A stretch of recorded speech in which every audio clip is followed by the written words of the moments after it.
Good evening and welcome everyone. Board of Alder Notice, New Haven. The City Service and Environmental Policy Committee of the Board of Alders will meet in person on Thursday, March 6, 2025 at 6 p.m. in the Board of Alders chambers located at 165 Church Street, New Haven, Connecticut, to hear and act on the following items.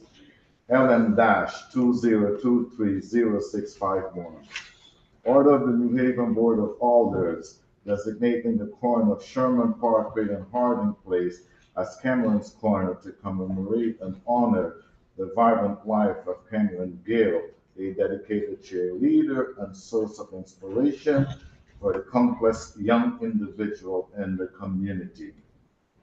Item number 2, LM-2025-0025, resolution authorizing the mayor of the city of New Haven to apply and to accept the material management infrastructure grant from Connecticut Department of Energy and Environmental Protection to construct a food scrap diversion sorting facility and to enter into an associate agreement in order to accept grant funding and carry out the associated grant program. Item number 3, LM-20240723, from the New Haven Climate Movement submitting a transportation transformation resolution to promote a sustainable and a healthy New Haven while responding to the climate emergency. For order, Honorable N. Festa Chair, attests Honorable Michael Smart, City Town Clerk. These items are on file and available at the Legislative Office located on the second floor, 165 Church Street, New Haven, Connecticut 06510. For accessibility related accommodation, please call 203-946-751V or 203-946-8582 TTY/TDD. Public testimony may also be submitted via email to publictestimony@newhavencity.gov before 2 p.m. on the day before the meeting.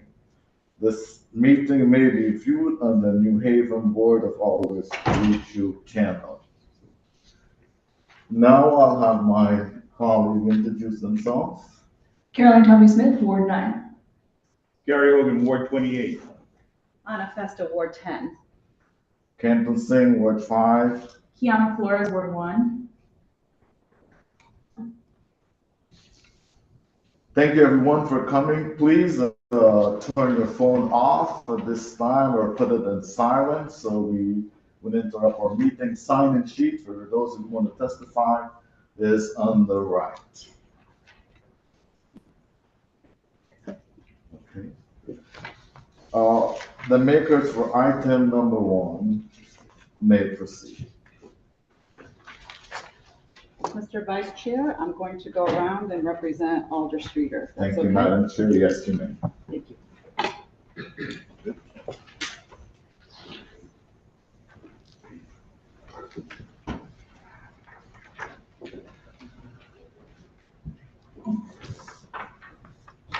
Thank you, Mr. Vice Chair, and thank you, Committee of City Services and Environmental Policy.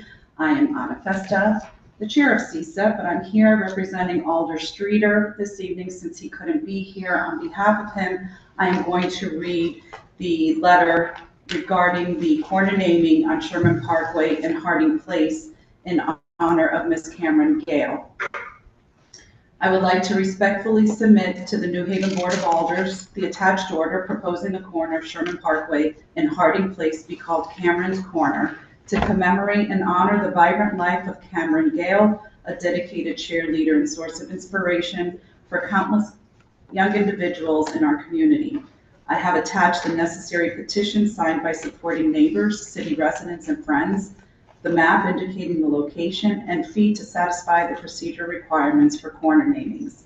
I ask that the board approve this order, which calls for the designation of the above-mentioned corner in recognition of Miss Cameron Gale, making this corner a legacy in the Dixville neighborhood and citywide as an official and permanent reminder of her integrity, generosity, hope, and dignity. Thank you for your consideration of this proposal. Respectfully submitted, Troy Streeter, Alder in Ward 21.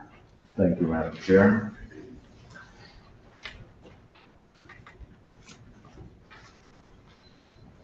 Are there anyone in the chamber here want to testify regarding this item?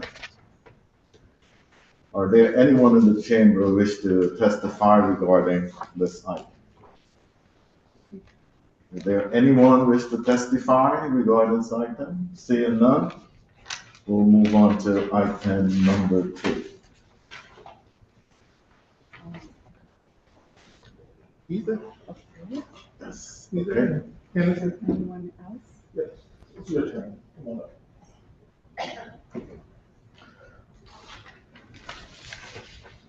Item number 2, who will be testifying for item number 2, please come up. Well, Director Winter? Hi, good evening. I'll be joining remotely. Hannah Zoe can get us started, but Steve Winter, 459 Dixwell Avenue, the Executive Director of Climate and Sustainability. Thanks, everyone. Name and address for the record, please. Hannah Zoe Reyes, 165 Church Street, New Haven. Sustainability Policy Analyst and Engagement Coordinator for the City of New Haven. You may proceed. Thank you, honorable members of the board, for allowing us to come here tonight. I'm here to talk about the order authorizing the mayor of the City of New Haven to apply for and accept the Materials Management Infrastructure Grant from Connecticut Department of Energy and Environmental Protection to construct a food scrap diversion sorting facility and to enter into associated agreements in order to accept grant funding and carry out the associated grant program activities. I've actually printed out a handout for you that I left at the back of my desk. I'll be right back.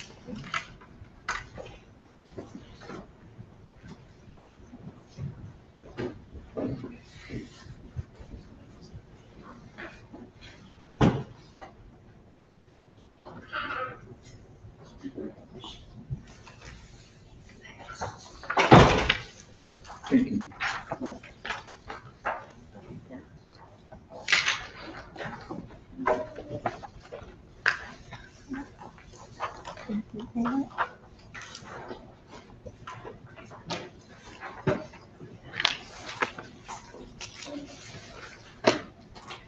Thank you very much. I'll be getting to the handout in just a moment. Essentially, background for applying for this grant. Connecticut is currently in a waste disposal crisis due to the closure of the Materials Innovation Recycling Authority in Hartford, with tipping fees reaching at least, at last count, $119 per ton to dispose of trash. And to put this in context, we send about 860,000 tons, aka 1.7 billion pounds of trash out of state by truck and train every year. And as the net,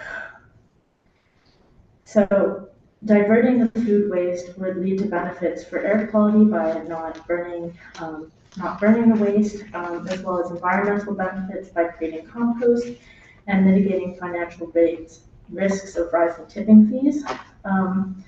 It's especially helpful to divert food waste because food scraps account for 20 to 25% of our current waste stream. And so the grant would be to support the sorting of co-collected items, especially food scraps, from the waste stream through the creation of the sorting facility. So if you look at the handout that I've given you, it is a handout that depicts the transfer station in the City of New Haven currently. The large structure you see on the bottom right-hand corner is the current tipping station. And the section that you'll see outlined in black dotted lines with labels receiving pit, perimeter sorting facility, and sorting structure is the location of the proposed trash sorting facility. I'm not sure if you can see it because it didn't come out very well on this paper, but if you look very, very closely, there is a light blue outline by the sorting facility that looks kind of like a person or like a crop circle. It is kind of hard to see, but that is the old foundation of the incinerator that was on the property beforehand. So this project would propose to save money by using the foundation of the old incinerator that was on the property, so we wouldn't have to take a new foundation for the sorting facility. The way that the facility would work, if you see the line kind of in the center that says receiving pit, the trash essentially would be brought to the receiving pit, and if you flip it over to the opposite side, there's a schematic of the design for the sorting facility itself. So trash would go into the sorting pit and then would be pushed onto a conveyor belt where the trash would be at the top. Over these bays, there would be trucks, and over the bay, there would be a conveyor belt, and we would have people employed at the conveyor belt sorting out the food scraps that are in the waste stream that were co-collected with the waste. So these would be in easily identifiable bags, for example, green bags or something like that, and they would be plucked out of the waste stream and put into the trucks for proper disposal. The remaining waste would reach the end of the conveyor belt, and it's not depicted here, but it would be pushed into another truck for disposal as well.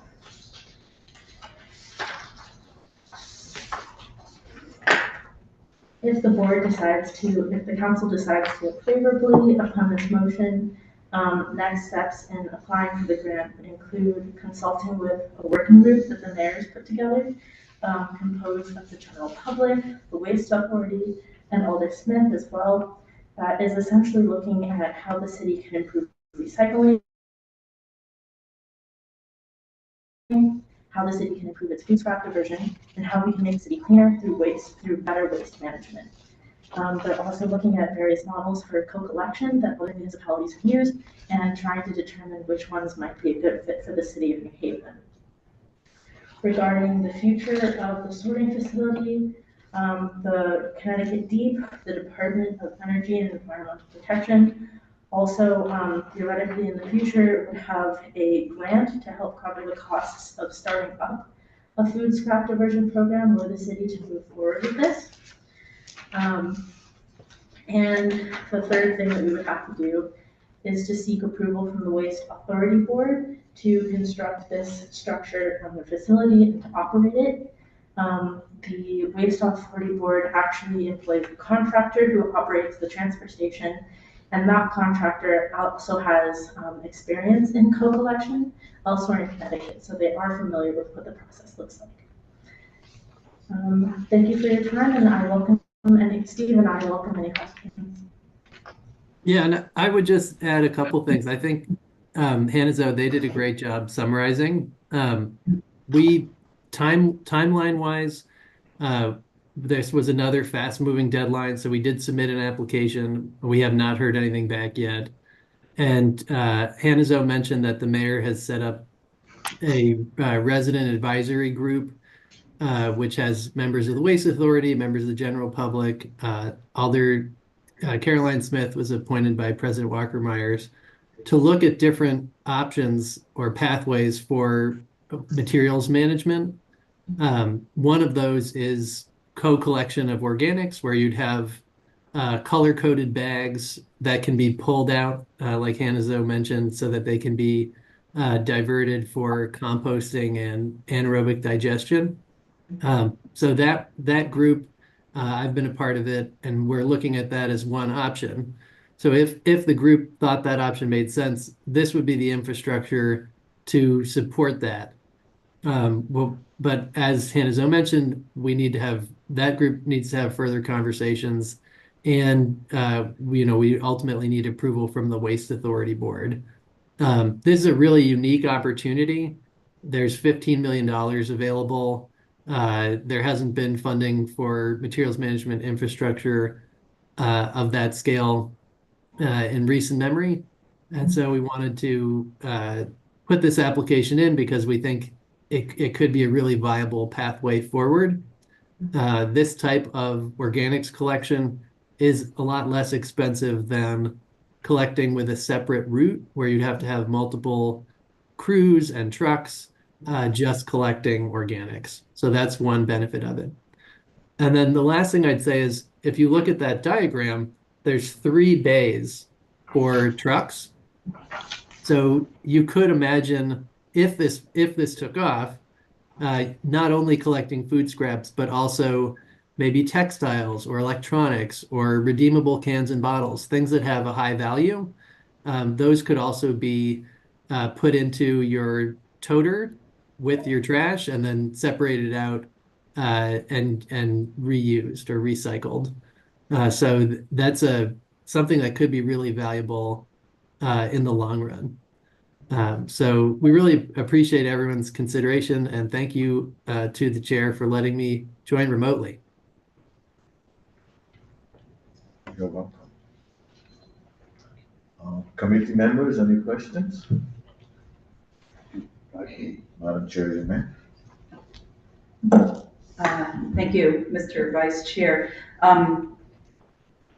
Just some clarification more than anything. It was mentioned that $50 million is available from, what is it, from D? From D, 15 million. All of it from D? Yes. And we'd be applying for, I think, something around 3.8. 3.34. Yeah. 3.34 million from the city side. Yes, Is that it? we'd be applying for that. Okay, and is that what's in the capital budget? Do you know? Oh, there's no cost share. We would be applying for 3.34 million. 15 million is available statewide, and it's state bond funding, so there's no potential that we would have issues with the federal government for this grant. Okay, great. Also, this facility, is this the one that's in North Haven, between New Haven and North Haven, or is this in New Haven? Because I know there was talk a while ago about something happening right there on the border of New Haven and North Haven. So that North Haven facility is no longer moving forward. There were a lot of concerns about truck traffic moving through the city and concerns about pollution on both the New Haven and North Haven side. So what Hannah Zoe was pointing out with that thin blue line, that's the old incinerator that used to be right next to our transfer station. So the city engineer and his team took a look at that as one, a part of the New Haven transfer station that wouldn't interrupt the flow of traffic, and two, an opportunity because the foundation for that building, which was a very large brick structure, is still there. So we could save, if we were to move forward with this, we could save a lot on construction costs because we already have a foundation to build on. So this would be part of the Solid Waste and Recycling Authority site. And one other thing that could be helpful to the authority is we also asked for funding for a second scale. So if you look at the plan with the thin blue line in the bottom left corner, there's a gray box that says weight scale. And that would allow all vehicles that come through the authority site to weigh in once at the scale next to the tipping floor that currently exists, and then to weigh on their way out on the second scale. So that would help improve the traffic flow at the authority site, because all commercial vehicles right now, the larger vehicles, have to go through that same scale twice, which really slows down the traffic flow at the site. Okay, thank you for that explanation. And just, right now we have a challenge with people recycling properly. And really, if you think about it, I think only 10% of what we recycle actually gets recycled. And correct me if I'm wrong, I hope I'm wrong. But also, how will it be collected? I know in Europe, when I visit my in-laws, they have separate bags for everything. They have a bag for compost, a bag for plastics, a bag for glass, a bag for paper. Is this the direction you think we're heading? How will this exactly be collected? What is this facility gonna have a stench to it that residents are gonna call us complaining about a smell? How will we educate the public?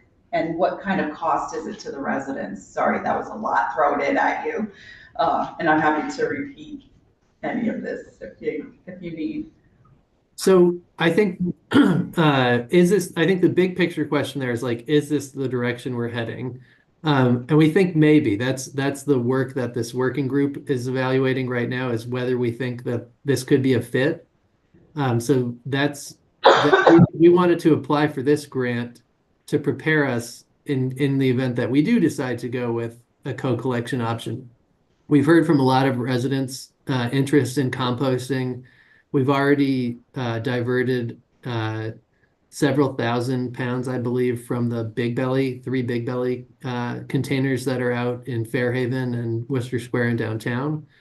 I do think that education and enforcement is the main challenge here, as you mentioned.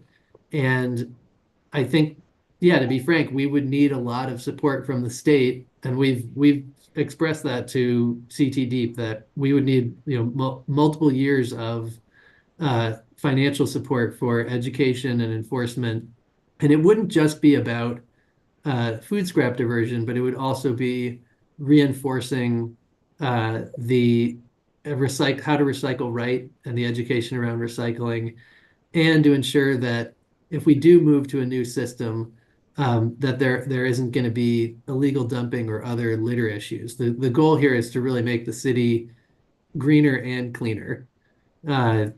The last question you had was about multiple having many different bags.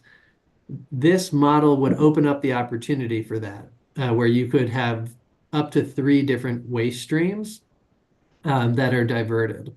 So food scraps is the #1 priority because we think it's 20 to 25% of all the waste. And that's important to emphasize because all of this stuff is already going to the transfer station, right? So there's not going to be a big increase in smells because it's already all going there. It's about putting it in a recognizable bag so that it can be pulled out and then put to a better use. So Hannah Zoe had mentioned that right now we're paying $119 a ton to burn or incinerate our trash.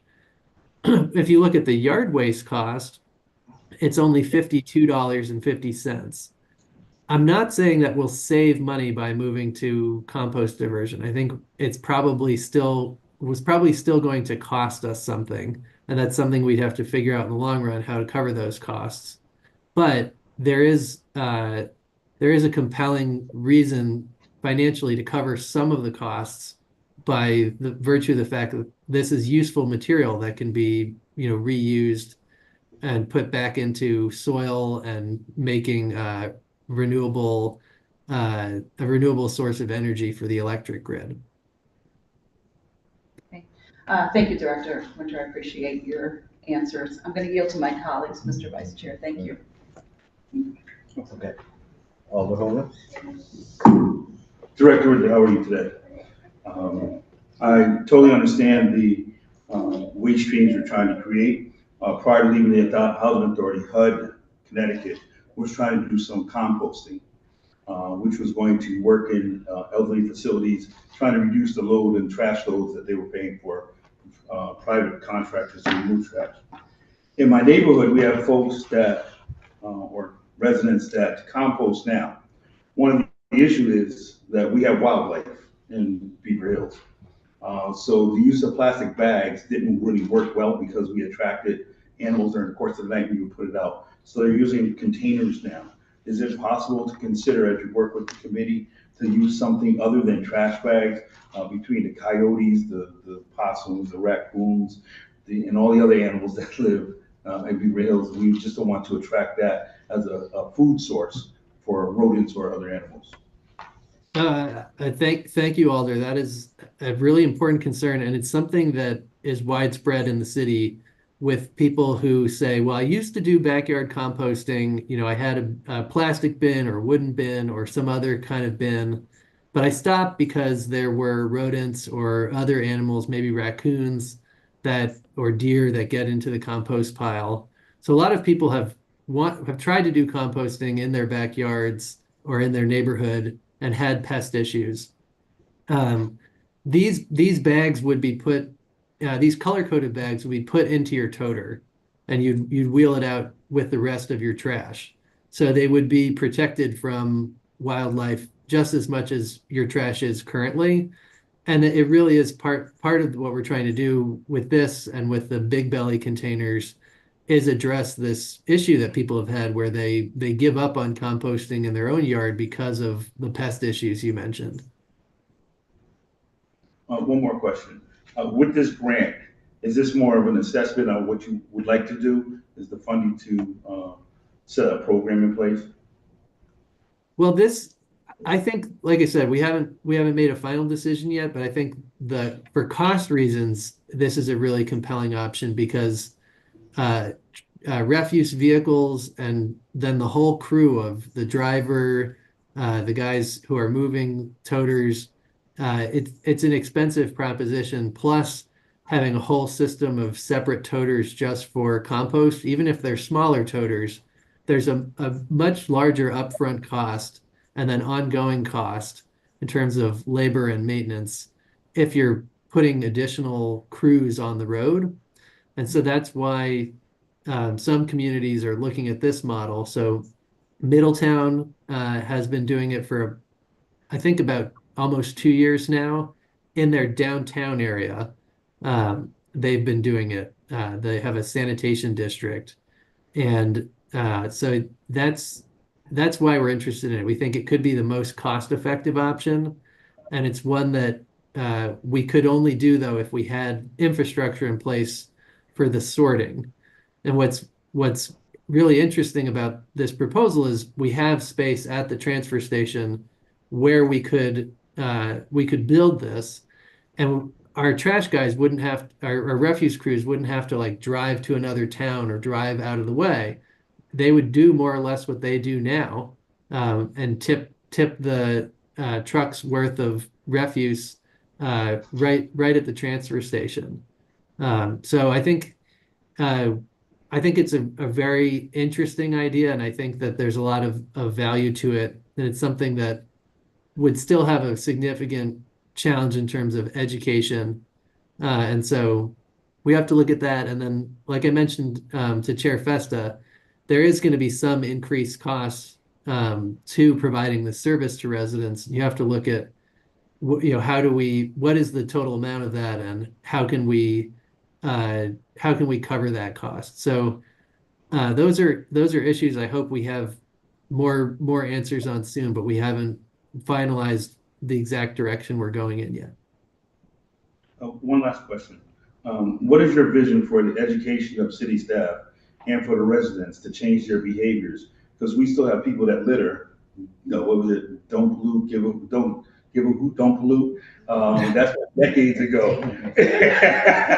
But we still have individuals that litter, but how do you envision that the education piece for city staff and residents would work? Well, I think I want to first acknowledge the work that's ongoing. So we have 3 public space enforcement officers at DPW, and they've got to cover everything from like the utilities ripping up the street to people illegally dumping to recycling issues. So I think that's a really important resource, and I think if we had grant funding for this, for the operations of it, I think we'd want to have at least 2 more public space enforcement officers to really be in the neighborhoods, going door to door, educating folks, following up with folks who aren't doing things correctly. That would be really valuable. And they can work with Rose Ricci, our recycling educator, on the education piece out on the doors. And I think the other important thing, and we're working on this as well, is in our schools. We have 5 schools or 6 in the near future that are doing food scrap diversion in the cafeterias. And I think that we need to be focused on that and on recycling, right? I don't think we want we want to have every student graduating as a citizen who knows how to recycle, not to litter, and how to divert their food scraps. And I think that the enthusiasm we've seen for that is, similar to the enthusiasm we've seen from the bike education program. Like kids can't wait to do this stuff. So I think that's the other big opportunity is uh, providing resources to the school system to make sure that that education is widespread. Thank you, Director, and thank you, Mr. Vice Chair. You're welcome. Alderman Smith? Thank you, Mr. Chair. Thank you, Director Winter, and thank you, Henzo. Just a few questions. What's the total cost of disposing trash annually for the city? That is a great question. It's not something I have at my fingertips because you need to look at all of the staffing and benefits that go into disposing of trash. You've got to look at how many toters, are being cycled through, which has been a challenge, or what was a challenge, and I think continues to be a challenge. And then you've got to look at the tipping fees. So there's several different pieces you need to look at, and then, like I mentioned, there's also public space enforcement. The total tonnage for this year is projected at and this is just on the city side. So it doesn't include, this is for 1 to 6 unit residential properties. It's projected at 33,000 this is for last year, it was 33,780. And at $119 a ton, just the incineration cost is over $4 million. So that's kind of a rough figure of how much we're spending just to transport and burn our trash. And then there's a little bit more than 6,000 tons of recycling. And recycling recently, thankfully, has been less expensive than disposing of trash. So people are always asking I think Alder Fester raised this question of like, is this stuff actually getting recycled? And yes, a lot of it is. So metal, paper, cardboard, and then a lot of plastic does get recycled. So there's a market for a lot of this material. And the 2 facilities that we send our recycling to, one was recently, one's almost completed a rehab to have more advanced equipment, and the other is a brand new facility that does a lot of sorting. So on that, we're probably spending about $500,000 roughly on recycling for that, 6,000 or 7,000 tons. So that's just the disposal side. Like I mentioned, there's sort of a staffing and supplies piece of it. Thank you, that's really helpful. A couple questions about the composting side. Well, first of all, what is a bioga? I've never heard of that before. The compost and biogas. Oh, biogas? Oh, no, biogas. I thought it was like biogas. I was like, I've never heard of that before. Yeah, What so is biogas, though? I'm not sure. the thinking here is that if you had this co-collection system, you'd get a lot of food scraps. So, and Middletown has gotten a lot of food scraps, but occasionally somebody puts in not just their tomatoes, but their ketchup in the ketchup bottle. And so if you composted that like you would in your backyard in a big pile, you'd have some contamination. So all of that material goes to the biogas digester in Southington, where they can sift out all of the contamination. And that produces biogas, which creates a modest amount of electricity.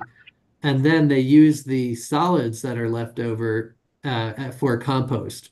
So it produces biogas and compost.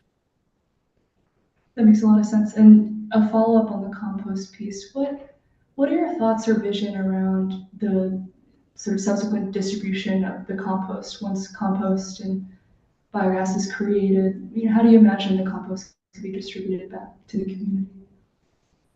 Well, I think that's a challenge with this model, is that a lot of that material probably doesn't get shipped back to us from Southington because it's heavy and expensive to move. Um, the sort of third leg of the stool, in our community change grant application with EPA, which there's still some uncertainty. We haven't heard from them since late January about moving forward with that, but we're hopeful that it will move forward.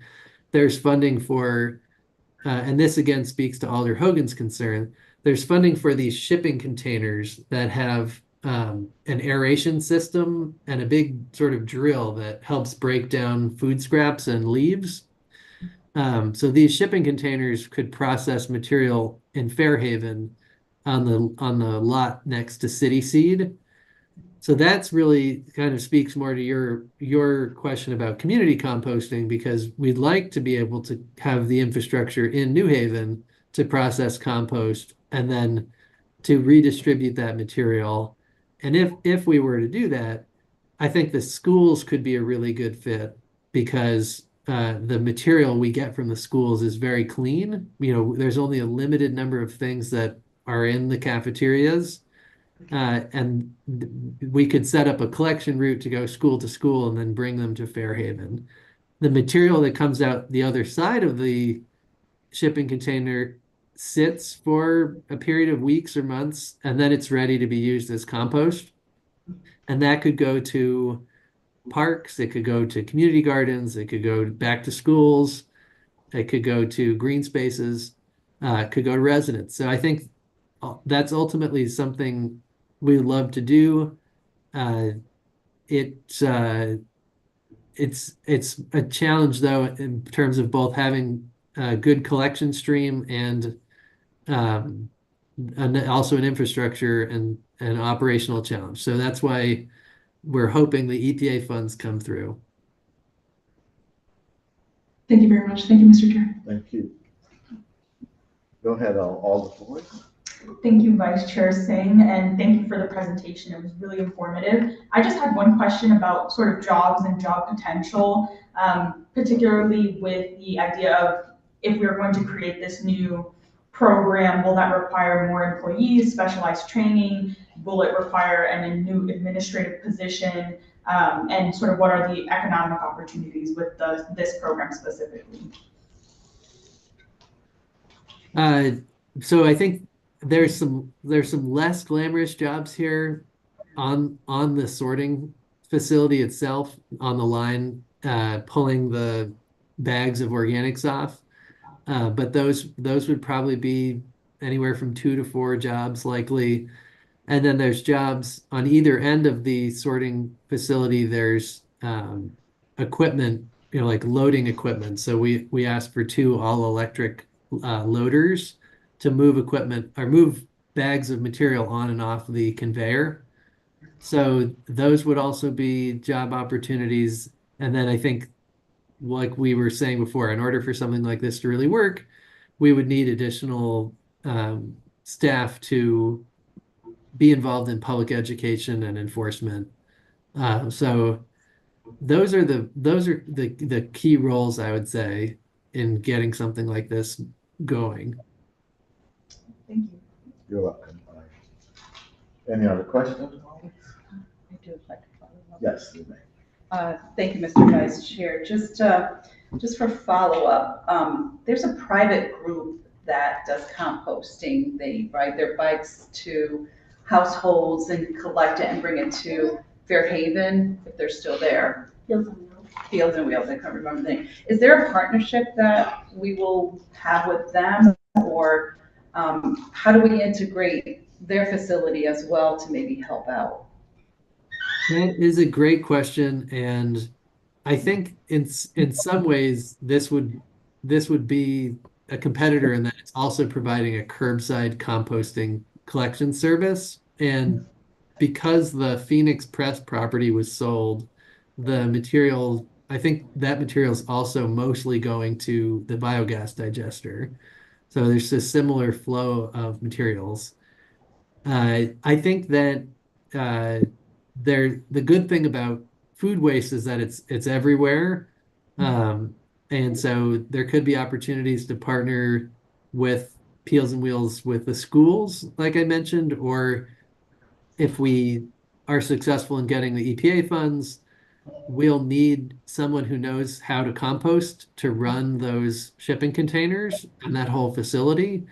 So I don't know that many businesses that are set up to do that. So I think like that could be an opportunity to partner um, as well. Okay, thank you for that.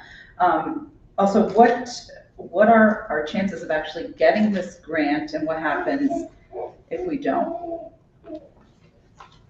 That's a great question. I don't have any visibility into like what our odds are. We haven't heard anything since we applied, but except that our application was received and would be considered. I think what would make us stand out is that we were a larger city, so Middletown is maybe 60,000, but only a part of Middletown is doing food scrap diversion. So in Connecticut, we would be a larger player, which I think is probably appealing for the state Department of Energy and Environmental Protection. There are many other much larger cities that have done food scrap diversion uh, that in other states. So it's not unprecedented, but I think that could be helpful. And then I think if you're someone like Middletown, you might want to bring your co-collected material to a facility like this. And so having something that's set up and running could also be of value to other municipalities that are looking to co-collect. So that could be helpful to the state as a whole. So you actually just brought up a really interesting point where, so other municipalities can participate in using our facility, and is that what you're saying? And at what cost? Because obviously they're gonna have to pitch in for some of the costs of labor. Yeah, absolutely. So they could help cover the costs involved and the costs that the authority needs to operate. So North Haven brings a lot of material from their residential trash to the transfer station because it's close to them. So I think this could be another revenue stream for the authority to help support their operations and to help support this broader food scrap diversion program. I don't think it'd be like huge amounts of material, but it's something that the state might be interested in as they look for solutions. Great, well, thank you for all this information. It's very helpful. And when will you find out? I don't know. It may be soon. It's hard to say. The timelines for grants like this are often delayed in hearing back. So I think partially because of all the disruption at the federal level, I wouldn't be surprised if it were several more months because so much of the work that Deep does is supported by the federal government, both the staff and the programs. So I think that's been a challenge I know for us in our office, and I'm sure it's an even bigger challenge for them. Okay, thank you, Mr. Vice Chair. You're welcome. Director Winter or Ms. Zoe, are we partnering with the food scrap at our local restaurant? Are they on board with us partnering in this project?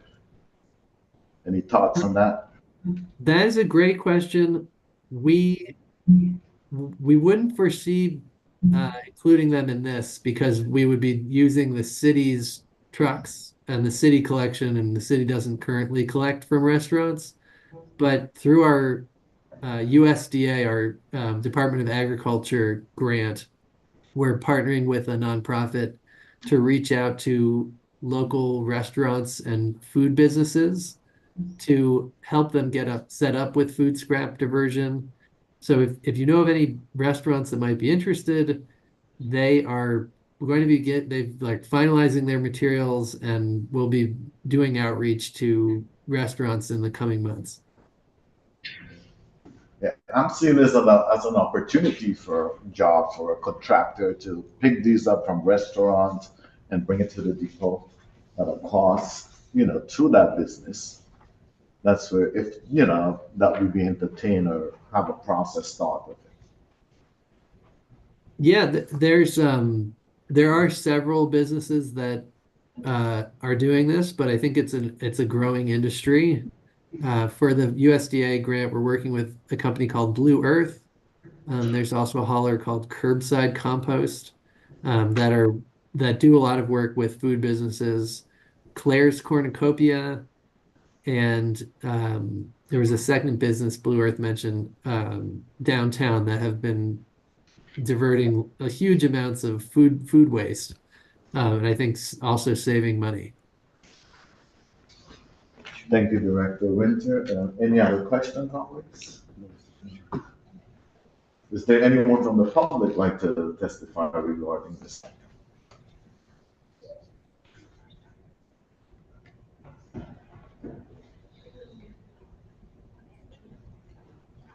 Is there anyone from the public want to testify from item 1 and 2? Any member of the public would like to testify on item 1 and 2? Going for the third time. Any member of the public like to testify on item 1 or 2? Seeing none. Thank you, Alder Winter. Thank you, Ms. Reyes. Thank you. Thank you. You're welcome, and I will now pass item 3 on to Madam Chair. Thank you very much for your time and consideration. Thank you for being here.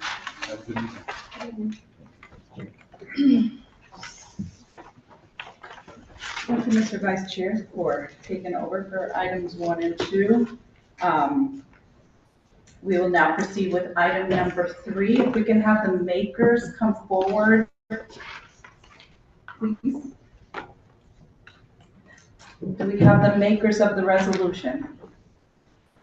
If we have the makers, please come forward. Good evening. Have a seat and state your name and address for the record, please. And then you could go right into your presentation. My name is Priya Sarkar. My address is 29 Chapel Street, Wallingford, Connecticut.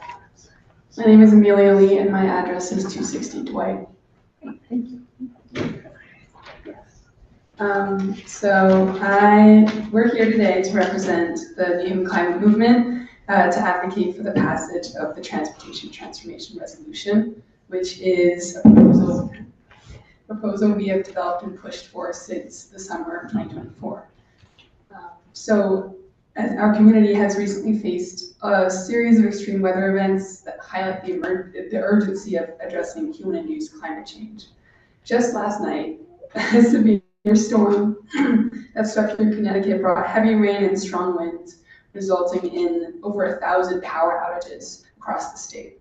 In August 2024, flash floods claimed 2 lives in Oxford and led to over 100 evacuations statewide. In addition to floods, the northeastern United States experienced severe drought and wildfires in November 2024, marking the worst November drought since 2016. These events underscore the pressing need for action. In Connecticut, transportation accounts for a whopping 40% of the state's greenhouse gas emissions.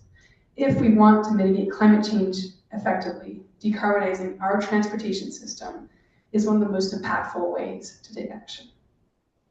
So I'm going to outline some of our demands, or our main demands from our resolution. So as we currently have no long-term plan for the decarbonization of transportation, the resolution asks the city to establish a clear timeline to reduce transportation-related emissions by 25% by 2030. It emphasizes the need for more substantial investments in public transit and active transportation initiatives, including advocating for free bus passes for all residents and prioritizing the implementation of the Safe Routes for All active transportation plan which was adopted in 2022. The resolution further seeks to involve hospitals, universities, and other large employers in efforts to reduce emissions and enhance sustainable transportation options for their employees. And as a measure of accountability, it mandates annual progress reports from the Office of Climate and Sustainability. And of course, recognizing that meaningful climate action requires a lot of financial commitment, the resolution proposes funding for dedicated transportation decarbonization staff and consultants. And the urgency of these measures can't be understated can't be overstated. By adopting the transportation transformation resolution, New Haven can lead by example, demonstrating a commitment to environmental sustainability, public health, and climate justice through transportation. And we, at the Climate Movement, urge the committee to consider the profound implications of inaction and to support the passage of this resolution. Together, we can build a resilient and sustainable future for all residents. And I just want to testify today in order to re-emphasize the importance of taking action and implementing systemic changes in New Haven's social structures so that we can develop a greater community rooted in the principles of sustainability. With increased exposure to natural disasters such as flooding, heat waves, and severe storms that were previously mentioned, I believe that it is critical for us to analyze the ecological footprint of the city. And New Haven County continues to face immense risk of inland and coastal floodings as sea levels rise beyond structural layouts, with nearly 18% of properties at risk of flooding over the next 30 years. And with transportation accounting for 42% of Connecticut's total greenhouse gas emissions. I think it's really important for us to be looking at solutions that were already proposed, again, speaking on behalf of the Safe Routes for All plan, and invest in climate education and greater access to public transit. I specifically hope that the resolution creates greater economic and social opportunities for lower income households who have to pay the negative externality that come from car dependency and limited affordable public transit. So implementing safer walking, biking, and bus infrastructures and free bus access for all can lead to greater success for the city overall. And urban regions with greater walkability and more accessible to transportation are directly correlated with healthier, more economically stable populations with more local employment and exposure to local businesses. And the cooperation of various organizations and groups and departments is critical as New Haven strives for greater climate efficiency and cuts in emissions by 25% over the next 5 years, which is a very short period of time. And we hope to gain the support and endorsements from these groups, such as the Department of Transportation, Traffic and Parking, as well as local employers to help promote public transit and other means of moving away from individualistic car dependency. And I think it takes collective effort to change the limiting systems, and NECM is looking to promote the increased collaboration, transparency, and effort. So as we all age through the modern realities of ecological stress, I anticipate greater creative policy measures that focus on investment commitment. And this is a communal hope and proposal to help alleviate some of the environmental damage and stress that has been placed on this region. Thank you. Thank you both for your presentations. Yes, indeed, it is. We have to act, no doubt about it. And we welcome the New Haven Climate Movement. This room is yours too. And we come together as a committee, as well as your group, to work together to try and figure out what can we do to achieve these goals. And unfortunately, we've reached some challenges.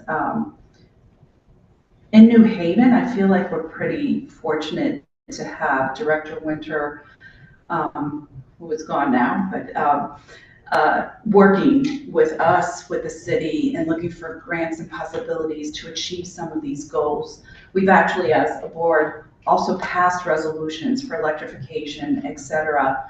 And now with the challenges of the current administration on the federal level, we don't know, and you mentioned funding, where that funding is gonna come from, but here are some things that we need to consider. We're in budget season here in New Haven. On Monday night, the budget will be presented to the board, to the Finance Committee. And, looking through the resolution, which most of it, I think we can back up and even support it tonight, but there are 3 items that, for at least myself, and then, I will ask my colleagues to ask questions as well, is actually, item number 3, which is towards the Board of Education. Unfortunately, we don't have jurisdiction over what the Board of Ed does.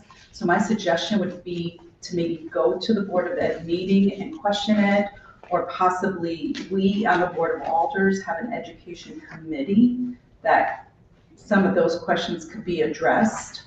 And then there was item, let's see, I'm just gonna go through this. Item 7 and 8, which both would probably be addressed during the budget hearings that are coming up, because we'll have a better idea of what is planned in the various departments, such as transportation, traffic, and parking, because we have gone the electrification road.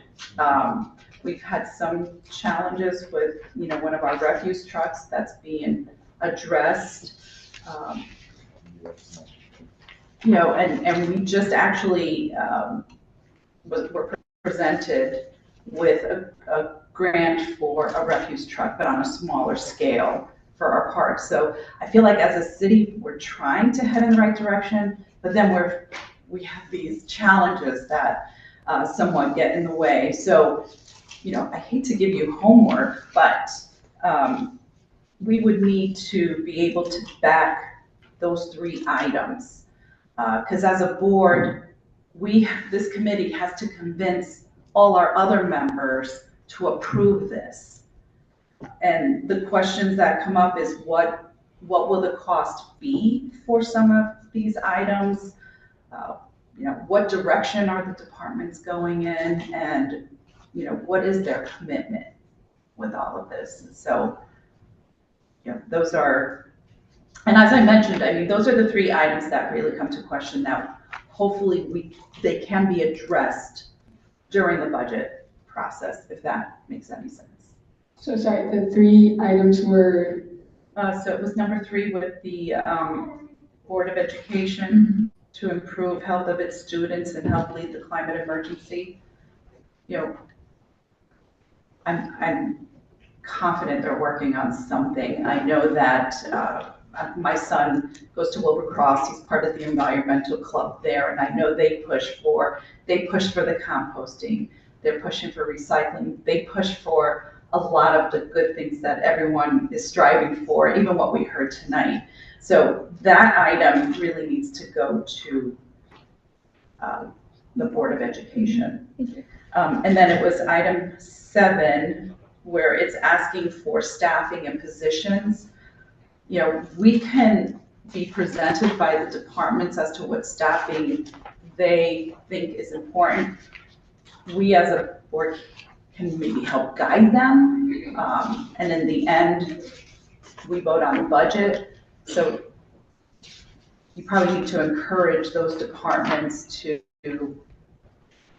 guide you into these staffing. And maybe they have people in place who already do some of this. But that would be, something that we can learn through the budget process. And then it was number 8, which is increased transportation capital funds. Good news is the budget, this is our capital budget year. We do it every 2 years. So we're voting on a capital budget for this year. So if you actually, the budget has been released on March 1st. It is online. You can go in and see what has been allotted. And I believe, and Alder Smith can correct me on this, but it's over $5 million that has been allotted to various capital budgets, such as Safe Streets for All. So that might be a starting point as well to see where that funding is going. But what will be really important is when the Finance Committee gets together and questions these departments. And I will promise you, I will be questioning these. I serve on the Finance Committee. And if you have specific questions you want asked, please send them my way. I'm happy to ask them for you, or direct them to Chair Marchand, who chairs the Finance Committee. and also come out and testify. Your voices to this board are important, so we encourage folks, residents, to come out and testify. There will be public hearings. You will have the opportunity to do so and pose those questions and what you have listed here, if that makes sense. So those were the 3 items that, we want to back them up, but we can't without the answers, of what we just mentioned, if that makes sense. Yeah, thank you. I will open up to my colleagues for questions and any other suggestions. Alder Smith. Thank you, Chair Festa. Thank you, Amelia and Supriya. Thank you so much for you organizing so many people to come out to the Board of Alders chambers. And I just had a couple questions on some of the other items. For number 6, so this is the one about the city committing staff capacity to work with major employers and stakeholders in partnership with CT Rides, familiar with CT Rides. Could you just give a little bit of color about why that's significant, what that could look like, and why the city should be the convener versus maybe another organization? I'm just curious your thoughts on that. I guess it's due to the fact that New Haven is such a college town and dominated by these institutions that they do impact every citizen here, regardless. Everyone's kind of affiliated with these organizations. And we do see public or transportation options for example, Yale as an example, where people from all over Connecticut are coming in with their individual cars and creating excess pollution. So I think the government as a middleman can hopefully advocate for greater transparency and perhaps greater marketing in terms of promoting public transportation options or within institution options. Yeah, and I just wanted to add that a really impactful and effective way to influence people's behaviors, especially with transportation choices, is to meet them where they are, and that means where they work and how they get to work. And and we see the city sort of collaborating or working with major employers and stakeholders and all these large institutions in New Haven as a way to most effectively bring that change in people's behaviors. That's really helpful. Thank you, Supriya and Amelia. Thank you, Mr. Chair. Any further questions from committee members? Alder Flores? Thank you for the presentation, and thank you to all the people in the room who are here to support this. I think it's really inspiring to see the work that New Haven Climate Movement started in 2019 with the Climate Emergency Resolution sort of blossoming and evolving to the electrification resolution, and then this resolution. I think it goes to show that New Haven Climate Movement and young people in the city are advocating for what they believe in and for a safe and healthy future. So thank you for doing all of that. I also just wanted to acknowledge I enjoy the idea of having a sort of timeline in regards to transportation. Just as you said, Amelia, if this is about like greater transparency and seeing the timeline, it would be great to, since we know we have the bus rapid transit system coming, to see how that's going to work with other initiatives, see how that moves New Haven towards its goals, especially the goals outlined in Vision 2025. So I very much enjoy all of that.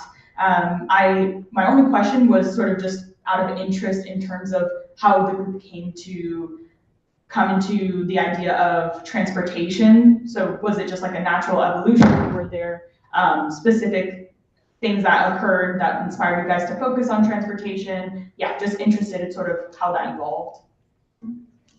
Yeah. I guess we just kind of it just kind of naturally evolved into us noticing how individualistic modes of transportation were impacting everyone, especially with increased parking limitations and just hassles of getting around and with traffic and instabilities. So I think that was a natural route, and with further research, obviously finding out that transportation is a major contributor to greenhouse gas emissions was a huge motivator in focusing specifically on public transit. Yeah, definitely. Yeah, we've both said the number multiple times today already, like 40 or 42% of Connecticut emissions are from transportation, and that's crazy. And it is the largest single share, I think. So, I mean, we want to be able to mitigate climate change in the most effective way possible, and that was one of the important things to hit. And also, New Haven as a city that has historically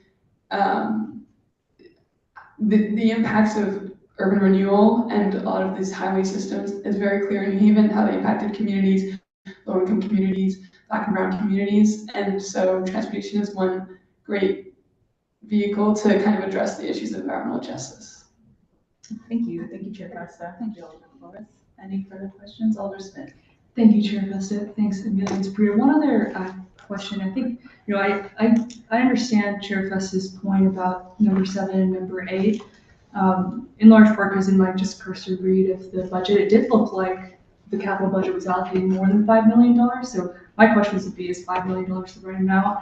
Or is the grant writer, the transportation planner, the transportation engineer, the things that, the positions that are standing in the way of us being able to complete it? So I understand that, that being a part of the budget process, it's a rigorous, holistic conversation to really see, what kinds of investments would actually really accelerate us to move this towards this horizon line. I understand that. I think a question I would have is actually about number 3. So I noticed in number 3, it says encourages the New Haven Board of Education.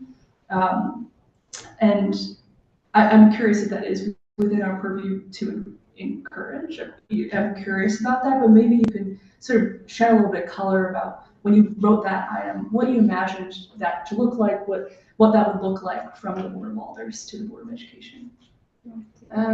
Yeah, we did in writing this resolution know that, the Board of Alders and the Board of Education are separate entities, and that the Board of Alders wouldn't be able to directly, influence the actions of the Board of Education. But we thought that there were a lot of ways that the city could work on or support public education and sort of, public awareness around education, whether that is directly under the purview of the Board of Education and the public schools or not.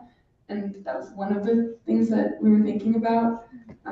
So we were thinking like bike, walk, and transit curriculum doesn't necessarily have to be within schools and can be a broader sort of education initiative.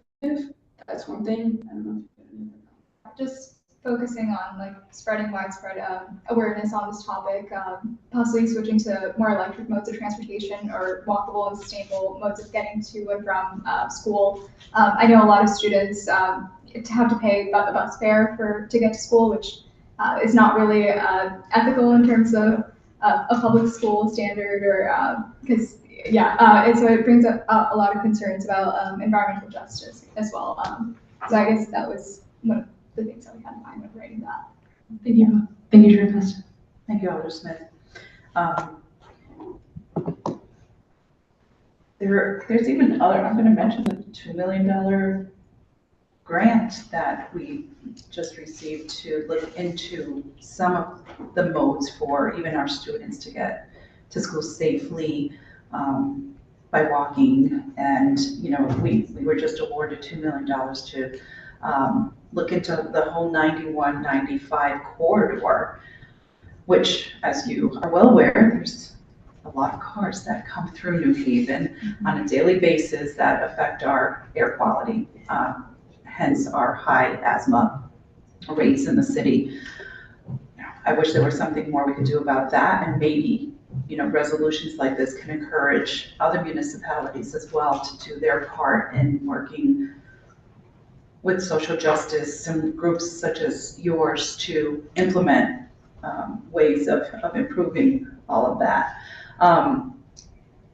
As far as, encourage New Haven Board of Ed, I could probably stand behind number 3 in pushing them. We probably just need a little more information as to what their plan is. I know they had spoken about electrifying their school bus fleet.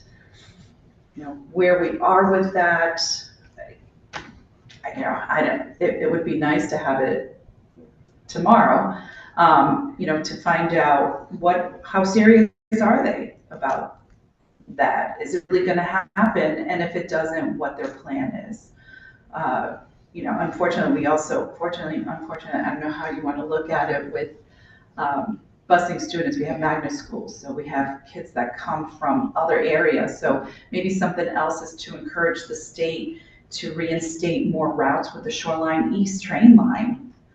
I know they cut some routes a few years ago, and I know that many of the hospital workers were using it and then stopped because the options weren't there for the time of their jobs.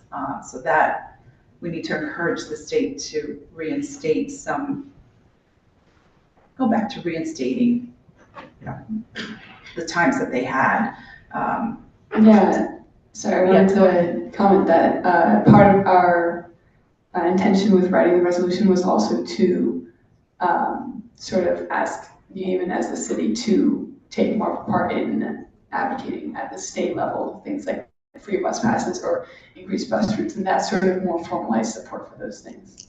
So when you talk about the free bus passes, are you looking at mostly for students? I think this conversation came up a few years, well, right after COVID, when they reinstated the fees again. And we know that a lot of people were taking advantage of that. So, and I forget what the cost was it 40, 50 million, 40 million, 50 million, something like that. You know, I guess you have to weigh it, right? What are the benefits? Do we give the free buses and just find that 50 million? What are those answers, and what does the state plan to do? But, maybe temporarily, what are you looking for? Maybe just for students, for elderly, maybe give out vouchers, coupons. I don't know, what's the thought behind the busing? Public. Yeah, I guess when we were originally was sitting around and drafting it, it was with the mind of students and those under 18 in order to at least get their education free from going from their homes to school or just going to a job possibly. But then we kind of thought opening up to everyone would promote better habits and more efficiency in terms of public transit. But yeah, we looked at like the statistics and we saw that there was such an increase in ridership, and over COVID or like during the period when the buses were free, and just the difference that made in terms of reducing emissions and in having people have free access to transportation. And we think that those are positive impacts that outweigh certain funding issues, and that there are also funding possibilities with taxation of other aspects of our transportation that are more oil dependent. Although those are obviously also more state level actions, and we would love more city level support on that. Also, just to quickly add on, I know I previously stated how these actions would possibly help lower income households. So I guess the free bus pass also just kind of builds on to helping lower income households gain access to greater mobility, again, in terms of job placement or any other mode of transit that they need to get to or place that they need to get to. Yeah, we also talked to, what's the last one we talked to in Hartford? We talked to a free bus pass group that was working on state level as well, back when we were originally drafting the resolution. There was actually a high school in Hartford that was using the public buses for a lot of their, like, getting to sports and activities like that in a way that made it more efficient and saved a lot of money. So they figured it out, how to take public transportation to their events. Yeah. We talked to, I think, was it the principal that we talked to as well? I believe so, yeah. Yeah, he was a big champion of that, and we wish that was more of a formal or structural thing, the way that people use public transit. Yeah, that's,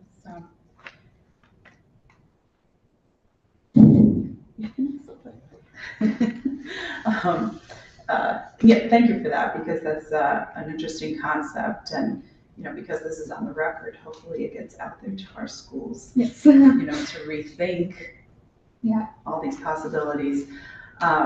So most recently, or time flies, so for me it's most recently, but we do have, the positive thing is our schools, a lot of them have solar panels. There's an initiative, actually it's coming up, I think this spring, There's going to be even more solar panels being, yes, go ahead, Alder Singh, you know better, here. And through our Director Winter, we have a solar farm right next to where we have Yeah, our recycling or trash refusal there. The older mount we have there, that's gonna be all the solar farm coming in now. And the city will be using that to offset that. So we are moving, the city is moving towards this emission. just to clarify, we're actually renting that property to a company that is going to put solar panels, that is going to be selling the energy back to the state. But New Haven will be generating funds from that rent. And you know what, maybe we could tell them to take those funds and put them towards, environmental climate goals. Right? I forget what the amount is. I want to say it's like $70,000-ish a year, but that's money maybe that they can dedicate just for these purposes, and we can propose these options, obviously to the proper departments. They're also going to be implementing charging stations at different places throughout the city. I don't think they've been actually decided yet, but that's, another direction. We're going to encourage more people and to go electric. I guess the challenge is sometimes with the multifamily homes in New Haven, because we have a lot of those. These charging stations will help those residents if they don't have means themselves to charge. So, we are trying to go in the right direction with all of this, and hopefully some of these goals will be achieved. Anyway, regarding the resolution itself, here's a proposal, and you tell us how we should address it.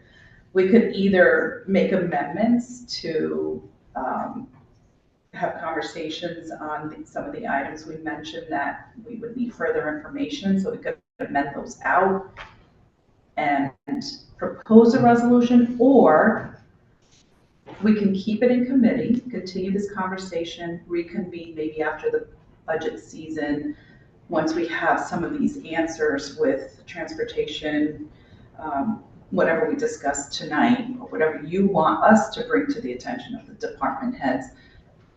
What are your thoughts? So again, we could either make amendments tonight and vote on an amended resolution that, we will discuss at the end, or we could keep this open in committee, so we will take no action on the item, continue the conversation, and hopefully be able to implement everything, depending on what we hear from departments during the budget season. Yeah, we'd like to go with the first option of amending tonight. Amending? Yeah. Okay. And now keep in mind, the committee may have a whole conversation and we may decide that that may not be the route, but we'll have our discussion with that. But and again, these are two of the leaders, but we're an organization. Do you want to state your name and address for the record, please? We could talk for a minute. Yeah. You know what, while you talk, you could come back up afterwards if you want to give us some thoughts and talk about it. At this time, we can open it up to the public. We do have the sign-up sheet. So there's Meredith. Okay. Is it Meredith Polk? And then Catherine Simmons. And then it'll be Alex Rodriguez. Good evening. Just state your name and address for the record, please. Meredith Polk. Oh, and I'm sorry. My vice chair here will time it. You'll have 3 minutes. Thank you. Meredith Polk, 149 Fountain Street, New Haven, Connecticut, 06515. Thank you, alders, for taking the time to listen to us. Today, I would like to share the effects of climate change on people with disabilities and the positive impacts the transportation resolution will have on their lives. My brother has autism spectrum disorder. He lives in western North Carolina, which was hit hard by Hurricane Helene, one of many notable climate disasters last year. There are many highly publicized effects of the disaster, such as flooding, lack of clean drinking water and electricity, and destruction of infrastructure. My brother and many others are still dealing with the aftermath of the hurricane, and his disability exacerbates those challenges. Due to having autism, he is unable to drive. There is no bus between his town and any airport or train station, so he has to rely on the kindness of others for rides or order a prohibitively expensive Uber just to visit our family, or in the case of the hurricane, evacuate. This is just one example of how climate change impacts vulnerable populations exponentially more than those of us privileged enough to not have to think about it every day. Here in New Haven, I live next to Chapel Haven, which is a program that helps adults with disabilities live independently. Many of our neighbors are living with disabilities, whether we can see them or not. According to the NIH, autistic adults are less likely to have driver's licenses and more likely to report difficulties with driving than non-autistic adults. About 65% of people with disabilities drive a car compared to 88% of non-disabled people, and they drive less frequently. However, New Haven is currently a city that prioritizes cars. Yes, there is a bus system, but it's not always reliable or frequent and doesn't go everywhere that people need it to go. Last week, my neighbor told me that his roommate was in a bad accident and his mom had to drive to New Haven from an hour away to give him a ride home. The New Haven Climate Movement's transportation resolution is full of actions such as free bus passes for all and increased staff resources for transportation initiatives that will improve transportation options in the city, and the impacts will be tremendously positive for those with disabilities. I urge this committee to pass the resolution and keep making progress to improve transportation accessibility and public health for all New Haveners. Thank you. Thank you. Indeed.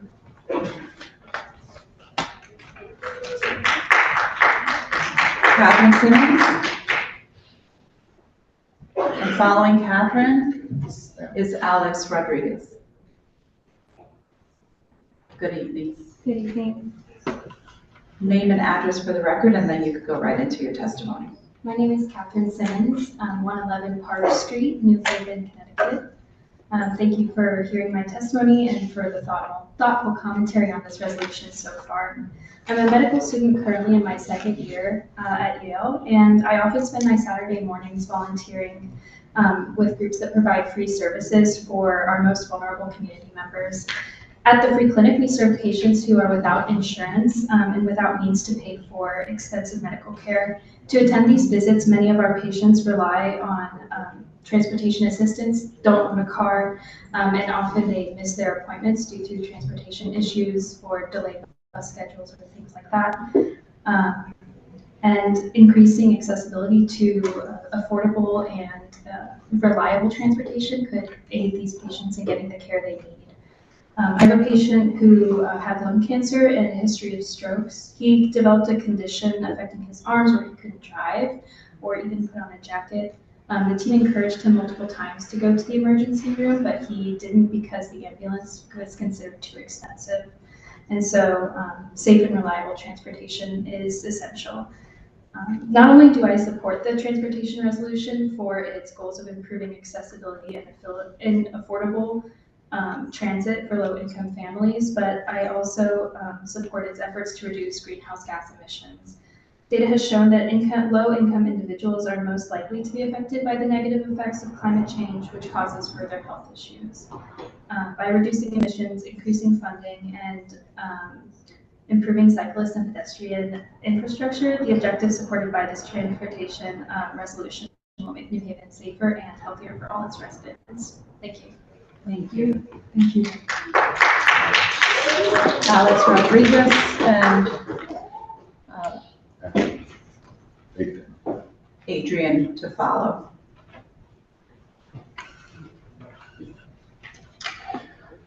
Honorable Board of Alders, thank you for this opportunity to speak tonight in support of the proposed transportation transformation resolution.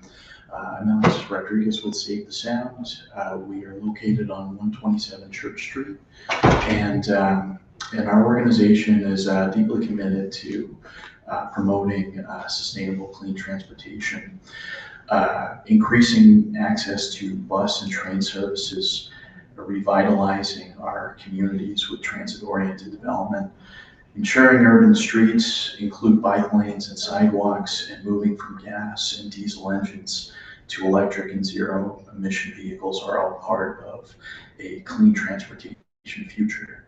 I think we all agree on that.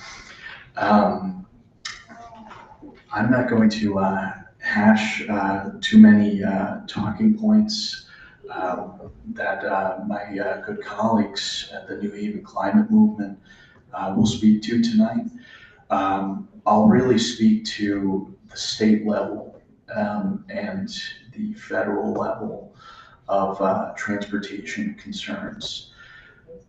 At the state level, our governor has withdrawn from two major transportation proposals, the Transportation and Climate Initiative Program and the MOU regarding pursuing California's light duty and medium and heavy duty vehicle standards. This type of inaction to address the moment on climate change is deeply regrettable. My organization was deeply vested in promoting those initiatives, and we and the New Haven Climate Movement and many others, we came to you, Alder Vesta, in support, and I recall you enthusiastically supporting this Transportation Climate Initiative resolution. I see this transportation transformation resolution tonight as complementary to the initiative supported by the Board of Alders. And we encourage you to incorporate, if not the $5 million in the city's capital budget for the deliverables of this resolution, but a portion, if possible. This is an opportunity to meet the moment of climate change, and we look to your leadership in these trying times. Thank you for this opportunity to speak. Thank you. Thank you. Adrian, who? Oh, Huck, sorry.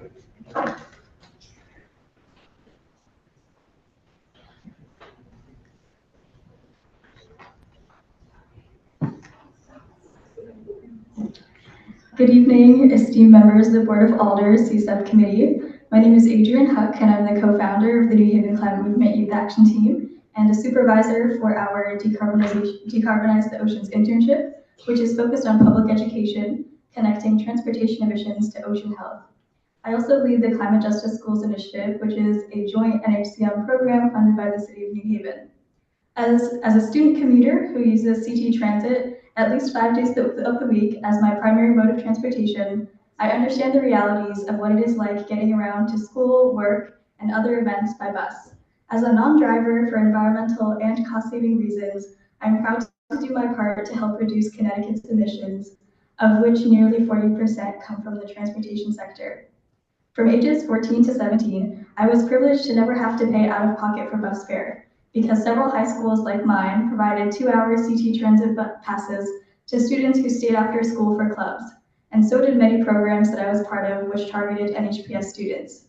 This offering allowed me to fully participate in extracurriculars and instilled important values in me on the fronts of transit equity and climate issues. Transportation is no minor expense, especially for families with multiple children. In 2022, low-income households in America spent an estimated 30% of their income on transportation. Additionally, 30% of households in New Haven do not own cars. For those that do, a car is an estimated expense of $12,000 per year in our city. Overall, 76% of Americans commute alone to work, and most car trips are taken for short distances. A single person who switches from a 20-mile solo commute by car to using existing public transportation can reduce their annual carbon dioxide emissions by 20 pounds per day, which is more than 48,000 pounds per year. By eliminating one car and taking public transportation instead of driving, we can realize a savings of 30% of carbon dioxide emissions.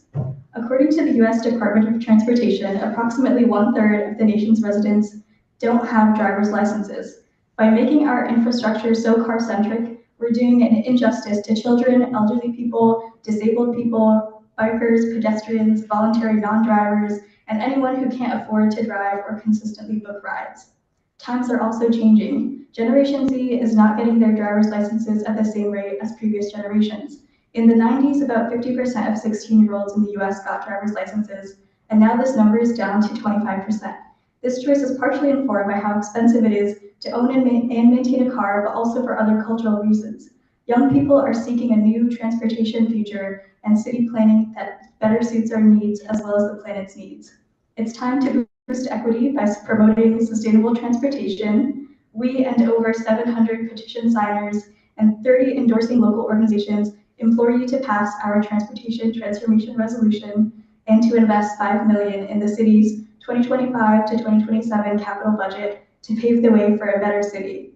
Through this resolution, New Haven can achieve safer streets for people already engaging in alternative transportation, better promote the plethora of transit options we have available, increase capacity for transportation planning and engineering, and make a case to the state that we are still interested in reinstating free bus fares. Thank you.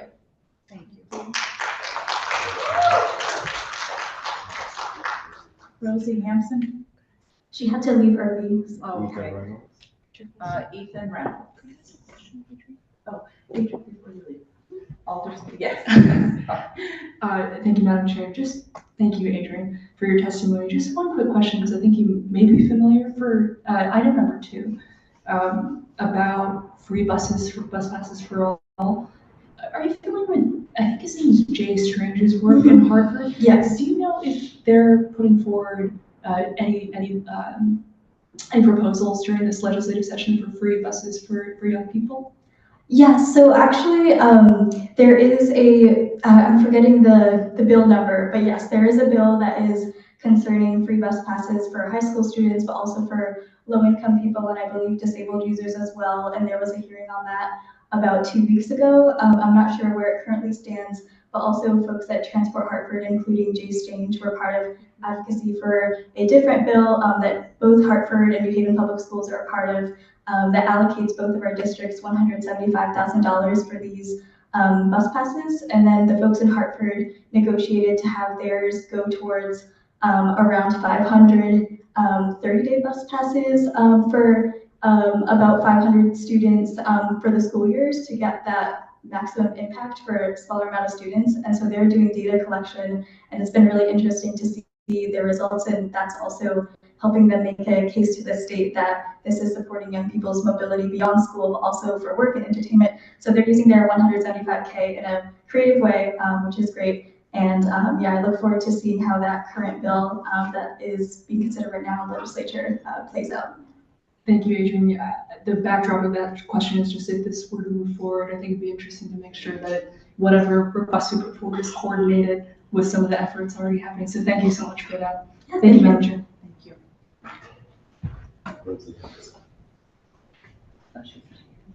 So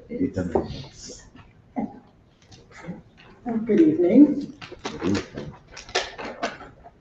name and address for the record, and then you can go on with your testimony. My name is Ethan Reynolds, and I live at 90 Royal Oak Drive, Durham, Connecticut, 06422.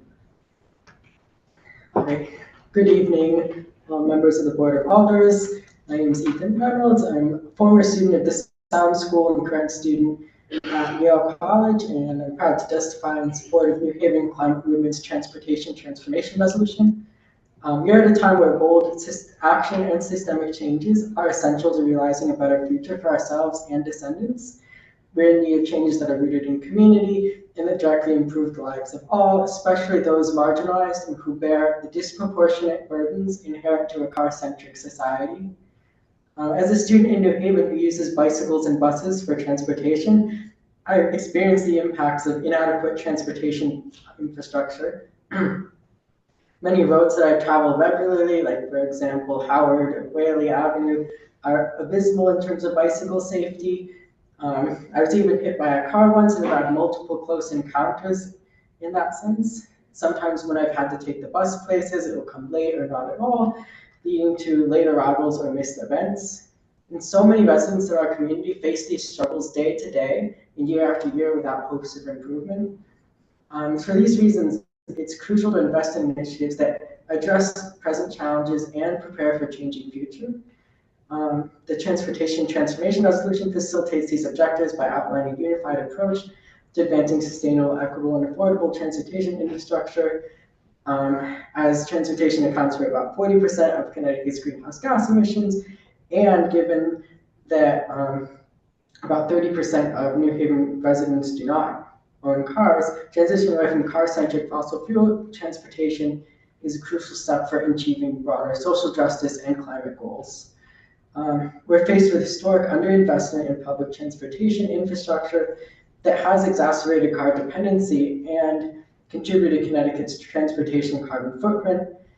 This is not only bad for the climate, but the car-centric society also deprives residents without access to a vehicle of mobility and economic opportunity, while increasing air pollution that causes detrimental impacts, as has been stated many times previously. It's the responsibility of our leaders to reduce greenhouse gas emissions and the involuntary environmental risk exposures associated with air pollution, and is the responsibility to foster increased economic opportunity and improve environmental justice. Further investment in transportation is crucial to addressing these present and future social needs. Many of the objectives are already outlined in the Safe Routes for All plan, which should be implemented to its fullest extent. Thank you all so much, and I urge you all to support the resolution to promote the well-being of the city and the planet. Thank you. Any questions? Thank you very much. You're welcome.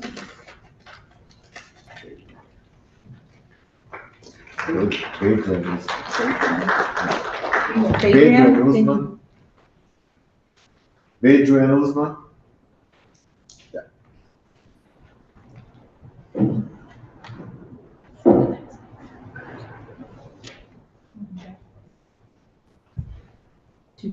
Schwartz. Followed by Millennium. And Young. That probably, I don't know. Name and address for the record and then test. My name is BoA. I live at 114 Lucas Street, West State, Connecticut. And good evening, everyone. Members of the Board of Alders. My name is BoA. I'm a Decarbonize the Ocean intern with the New Haven Climate Movement. I'm also a West Haven High School senior and a rising freshman at Yale, making New Haven my home for at least the next 4 years. I appreciate the opportunity to speak with you today, and I know you've already read the Transportation Transformation Resolution, and I also know that many of you care deeply about protecting the environment and making New Haven a healthier, more sustainable city. So I want to emphasize some key points in the resolution and reinforce why taking action now is really essential. New Haven's commitment to ending greenhouse gas emissions by 2030 is ambitious, but the reality is that transportation remains our biggest obstacle. We have the knowledge and the solutions. What we need now is the will to make them happen. Public transit, safer streets, and reduced car dependence aren't just environmental goals, they're public health necessities and economic opportunities. Right now, our city's over-reliance on cars is harming the people who can least afford it. High levels of air pollution contribute to alarming asthma rates, especially in lower income neighborhoods. Rising sea levels and extreme heat will disproportionately impact the most vulnerable communities, an idea we kind of discussed a lot today. And let's not forget the cost. Owning a car in New Haven costs around $12,000 annually, and for many, better transit options would mean more economic freedom. And at the national level, I do understand we are up against an administration that refuses to acknowledge the reality of climate change, and policies that should be pushed forward are instead of being rolled back. And science is being ignored in favor of short-term political gains. But this denial doesn't just slow progress, it actively endangers communities like ours, where climate change is already a lived reality. Just look at what's happening here: extreme weather, rising temperature, worsening air quality, and in a strange but telling example, a seal appearing on our streets or on our roads. And for those who don't know, the seal actually passed away recently due to ammonia issues and actually plastic in its stomach affecting its ability to digest. Just another one, many examples of the negative impacts that the environment has on our wildlife community. And on a more personal note, I live right off of Derby Ave, and just a few weeks ago, I lost my power after a storm, and this outage lasted from 6 p.m. to 5 a.m. the next day. And that includes, having nothing, no power, no light, no anything. Even the fridge wouldn't even turn on. And I had I had homework to the next day. So I used my school Chromebook as a light for the things I was doing. And it would be easy to feel discouraged, but we cannot afford to wait for leadership at the federal level. If Washington refuses to act, then cities like New Haven must lead the way. And the Transportation Transformation Resolution isn't just about climate change, it's about making New Haven a city that works for everyone. This is just a chance to take a real step forward, and not with just words, but actions as well. And I strongly urge you to pass this resolution and continue leading New Haven towards a healthier, more just, and sustainable future. Thank you, and I appreciate it. Speaking to you all, and have a great night. Thank you. Thank you. Any questions? Great. Thank you. Thank Melinda. you. And I guess, you lost power, but you're wearing shorts tonight, so I guess you are okay without heat. It's Melinda here.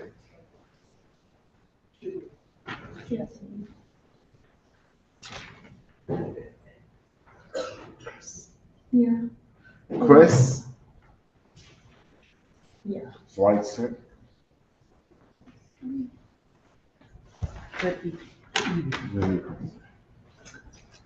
I'm Chris Schweitzer. I live at 361 Elm Street.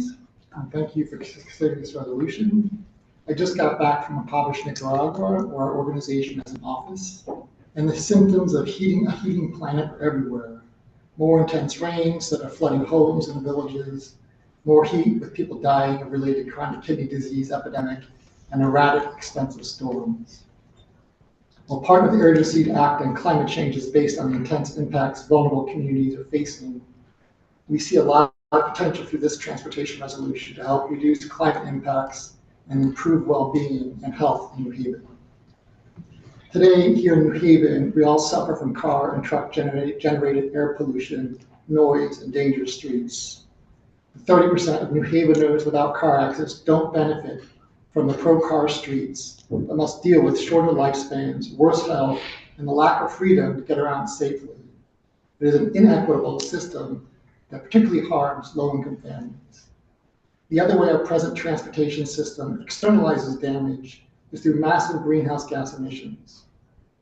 According to the city's 2021 greenhouse gas inventory, just cars and motorcycles produced 200,000 tons of greenhouse gases in 2021.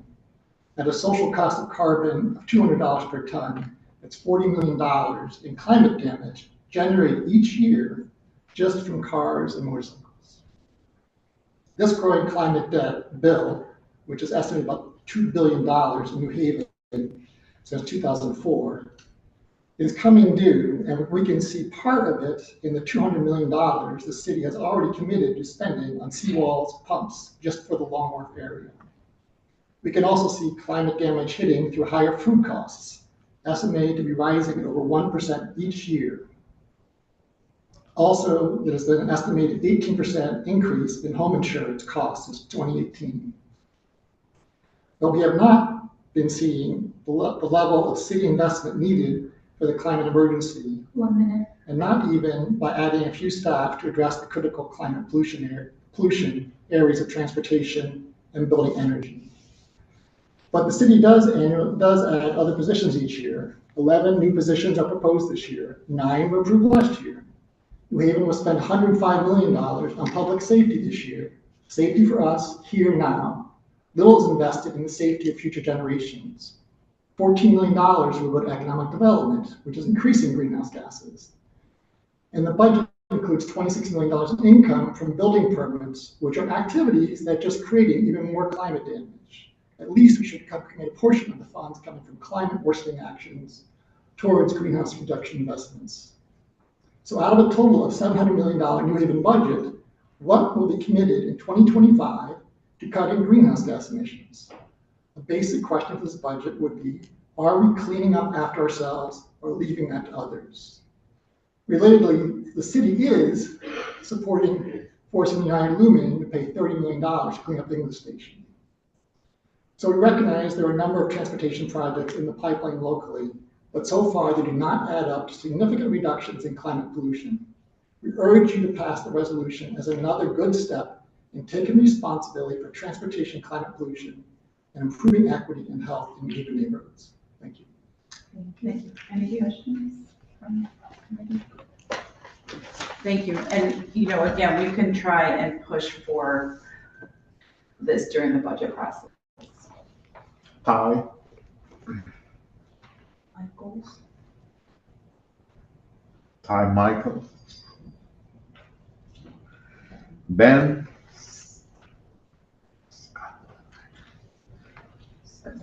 Ben Scott. That's me. Hello, I'm Ben Scudder, 110 Lawrence Street in New Haven. I'm a local public school teacher at high school and community, and I'm a proud supporter of the New Haven Climate Movement. Thank you for hearing the transportation transformation resolution. Say that 5 times fast. Tonight, I just want to come forward to urge you on a couple parts of it in particular. Obviously, you've heard a lot about buses, and as a teacher, I see the impact of not having free buses on my students frequently.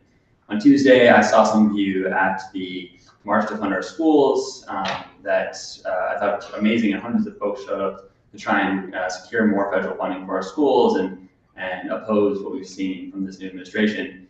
I had multiple students who wanted to attend, but initially thought they couldn't because they couldn't afford the bus pass to go home. Once they found out that I would, get them a bus pass, then they were eager to attend and show up. But until they knew they could do that, that was a huge barrier to them attending this event, right? An event about funding for their own schools.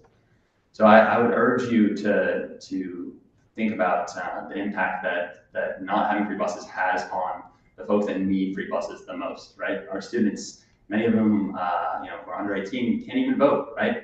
So their voices aren't even heard in that process in electing yet.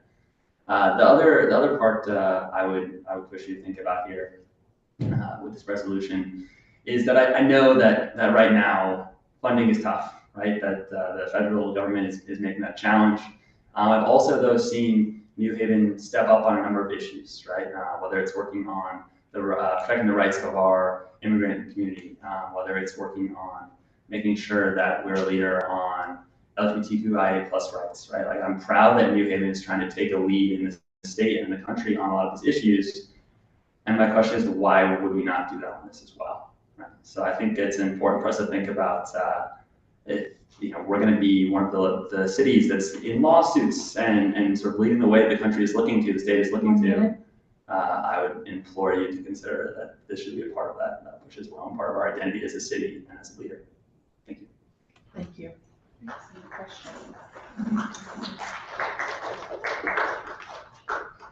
Elvina,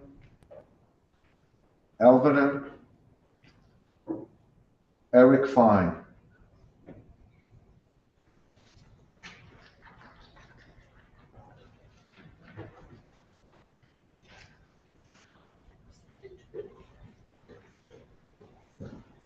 Good evening. Good evening. My name is Eric Fine. This is Emma Fine and Sia Fine, and we all live at 461 Central Avenue. We moved here a little over 10 years ago to New Haven when Emma was 1 month old. Maybe you've seen us.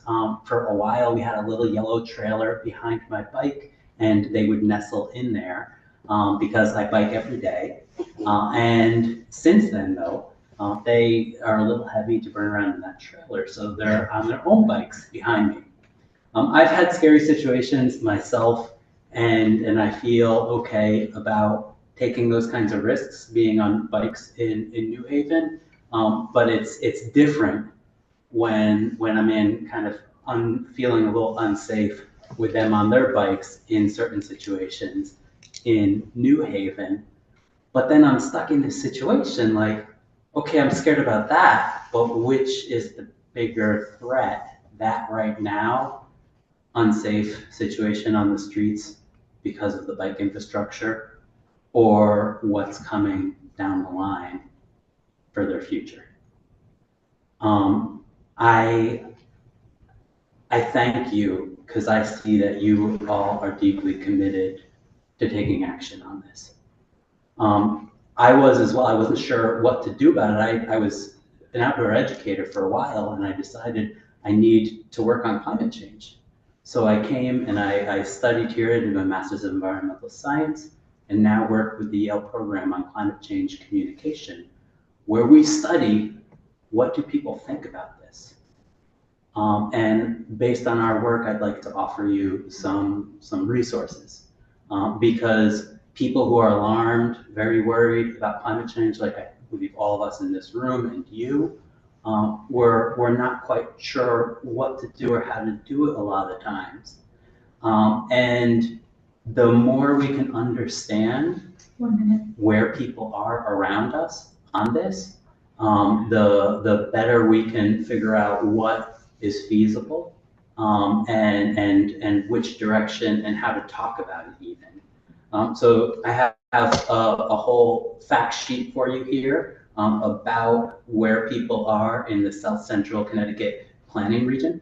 Just highlight 2 or 3 things. 77% of people are worried about future generations and the harm that will come to them from climate change. 79% want kids to learn about climate change at school.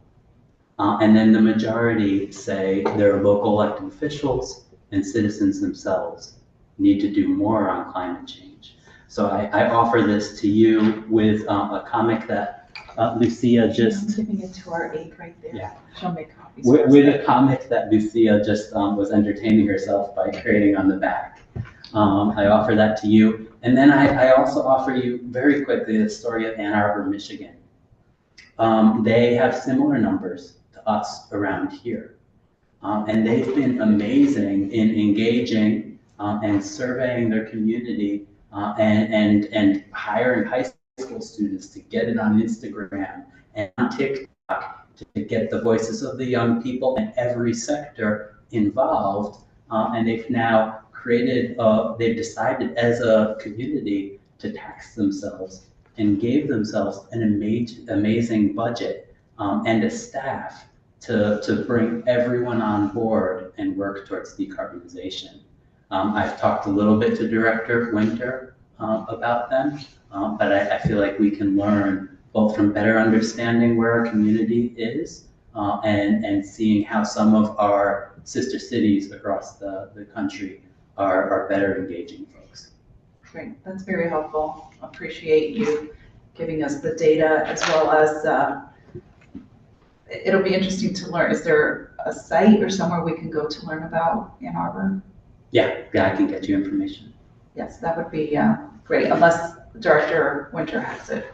I haven't given him that site. Okay, that might be helpful for us to look into and maybe have a conversation with him. So I appreciate it. Any questions from committee members?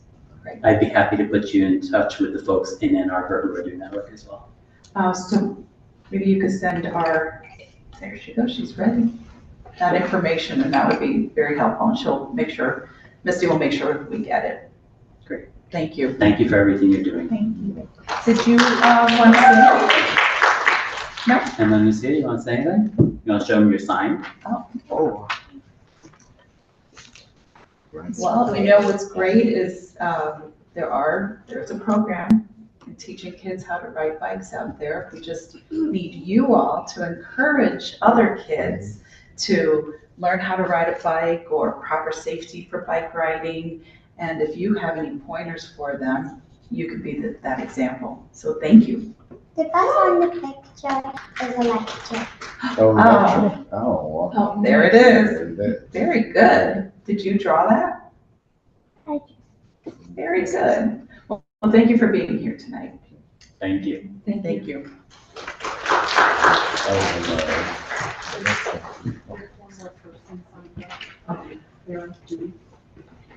Ms. Dewey, Lara Dewey?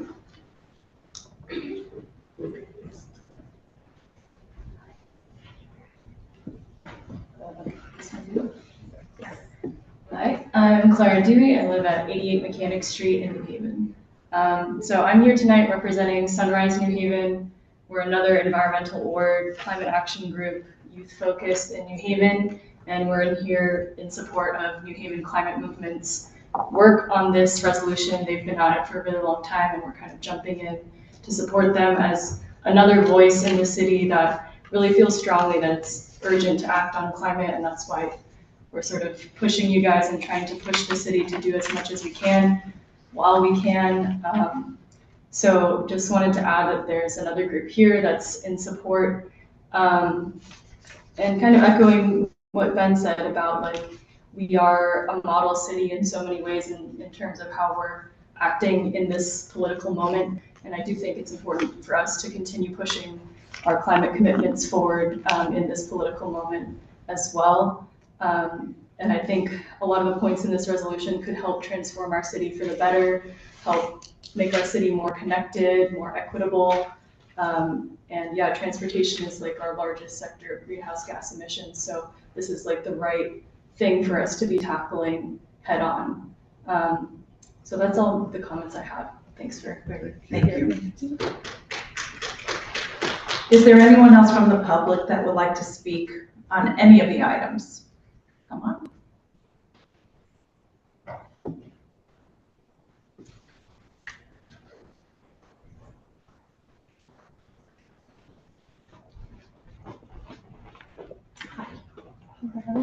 My name is Esperanton, 189 Elm Street, New Haven.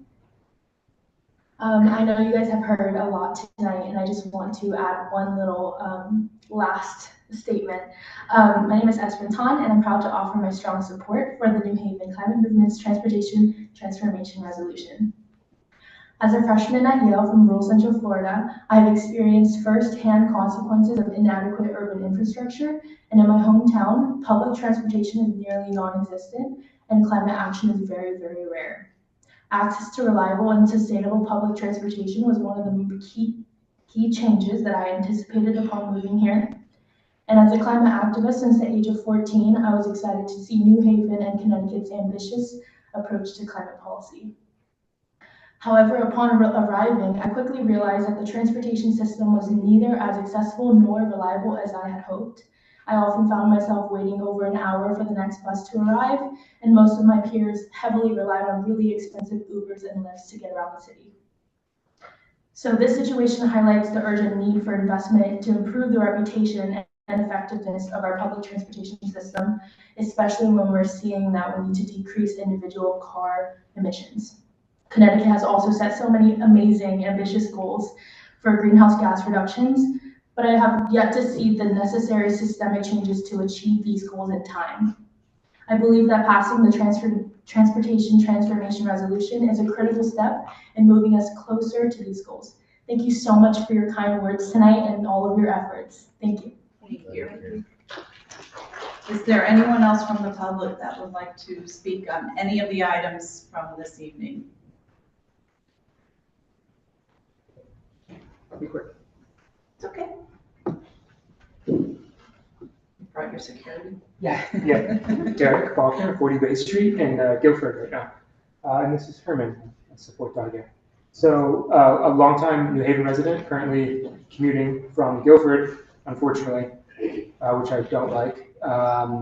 Using public transportation, it's awesome. I know you all can't improve the Shoreline East train schedule for me, but what happens when I get into New Haven is frustrating. So I deal with what's already been mentioned, inconsistent scheduling and busing. When I have the dog with me, I can't be out in the cold waiting for a bus like that. I end up driving. When I'm on the scooter, when I'm on the bicycle, it's literally dangerous. It's awesome what the change on Crescent Ave over by Southern, where I work. That's great. As soon as I get off that section and it's night out, I'm just concerned for my safety, and I'm not alone. Unfortunately, there's a lot of commuters using personal vehicles to get to Southern. Internally, we can work to try and change that. Having the city help us be a partner somehow, that'd be awesome. I'm not speaking on behalf of the University of Connecticut, speaking on behalf of me as a commuter into the city. I want to keep working here. I like working in New Haven. And so thank you all. Just expressing support for transportation improvements, public transportation improvements. Thank you. Thank you. Yeah. Thank you all. Is there anyone else from the public that would like to speak? Come on up. I'm really cold and I'm really shy. Oh, you're sorry. Thank you. Hey, sorry. Distinguished elders, my name is Eluna Lee. I live in Ward 9, New Haven. I'm just here to speak in support of the Transportation Transformation Resolution briefly, as you've heard so much great testimony already. Also, I'm a big fan of the idea of community compost that Stephen just spoke about, and I love the idea of school compost potentially being used to support local farm-to-school program participants. That sounds like a very cool like, circle. That sounds great. Thank you so much for considering this resolution. Anything we can do as a city to improve our emissions at low cost to the community and at high benefit to public health is a great idea. I support the proposal to commit all of the $5 million or however much out of our city budget to make that happen as possible, as well as more staffing and more communication between climate staffers and other city workers, as climate is not a single issue, but the context for all other issues we deal with. I don't have much to say that hasn't already been addressed. I would like to commend the young people who authored this resolution and to thank everyone here for supporting them. Wow, sorry, I'm feeling nervous. Thank you. I would like to also encourage everyone here to keep the whereas clauses in mind as often as possible, because everything we choose today is inevitably shaping the context for the future of all these young people behind me that they'll have to navigate, even if we can't imagine it yet. Yeah, and there's just stuff about accounting for the human toll, economic toll of climate change. And although it's not our fault, sadly it's become our responsibility. And as polluting actors in the federal government are accelerating their efforts, we have to respond with even more energy. And I'm going to quote Chris Schweitzer when I say, later will be too late. Thank you so much for your time and for your service, and I'm also a Senator, so yeah. Thank you. Thank you. Is there anyone else from the public that would like to speak on any of the items from this evening's meeting? Is there anyone else from the public that would like to speak? Please come forward.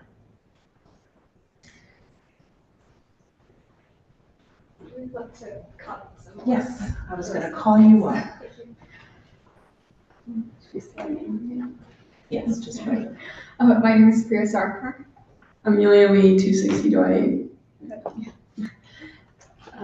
We sort of discussed with the rest of the people in the Human Climate Movement about how we should move forward. We reviewed some of the language that was in our resolution, and we still stand by it. And we found that the language was not overreaching and asking for recognition and encouragement. And so we stand by our resolution as is. So we will not be doing further amendments. And we hope that the CSEP is able to support, encourage, and recognize that transportation is an important component of decarbonizing New Haven. Yeah. We also believe that the resolution has a clear and direct path and time frame for change in the city. So that's again another reason why we stick by our decision tonight. Yeah, and a comment about the broadness of the resolution and sort of the committee's request for more specificity. A lot of our concerns are with the lack of specificity within certain departments, especially the transportation, traffic, and parking department. And if they have no 2 to 5 year plan, even a short-term plan for decarbonizing decarbonizing the transportation system, that is all that we are asking for with a lot of our points in the resolution is recognition, clarity, and encouragement. Yeah. Thank you. Thank you so much for going through this with us today. Thank you. Questions? Comments? Concerns? Okay. Thank you very much. Thank you. Is there anyone else from the public that would like to speak on any of the items on tonight's agenda? Is there anyone else from the public that would like to speak on any of the items from tonight's agenda? Please come forward. And for a third time, is there anyone from the public that would like to testify? Please come forward. Seeing none, do I hear a motion to close the public portion of the meeting? So move. Second. It's been moved and seconded. All in favor of closing the public portion, say aye. Aye. Any nays? Abstentions? The ayes have it. Public portion is closed. Do I hear a motion to move item number 1? So move, Madam Chair. Second. Item 1 has been moved and seconded. Any discussion? This is in regard to the coordinating for Cameron. Any discussion? Madam Chair, Yes.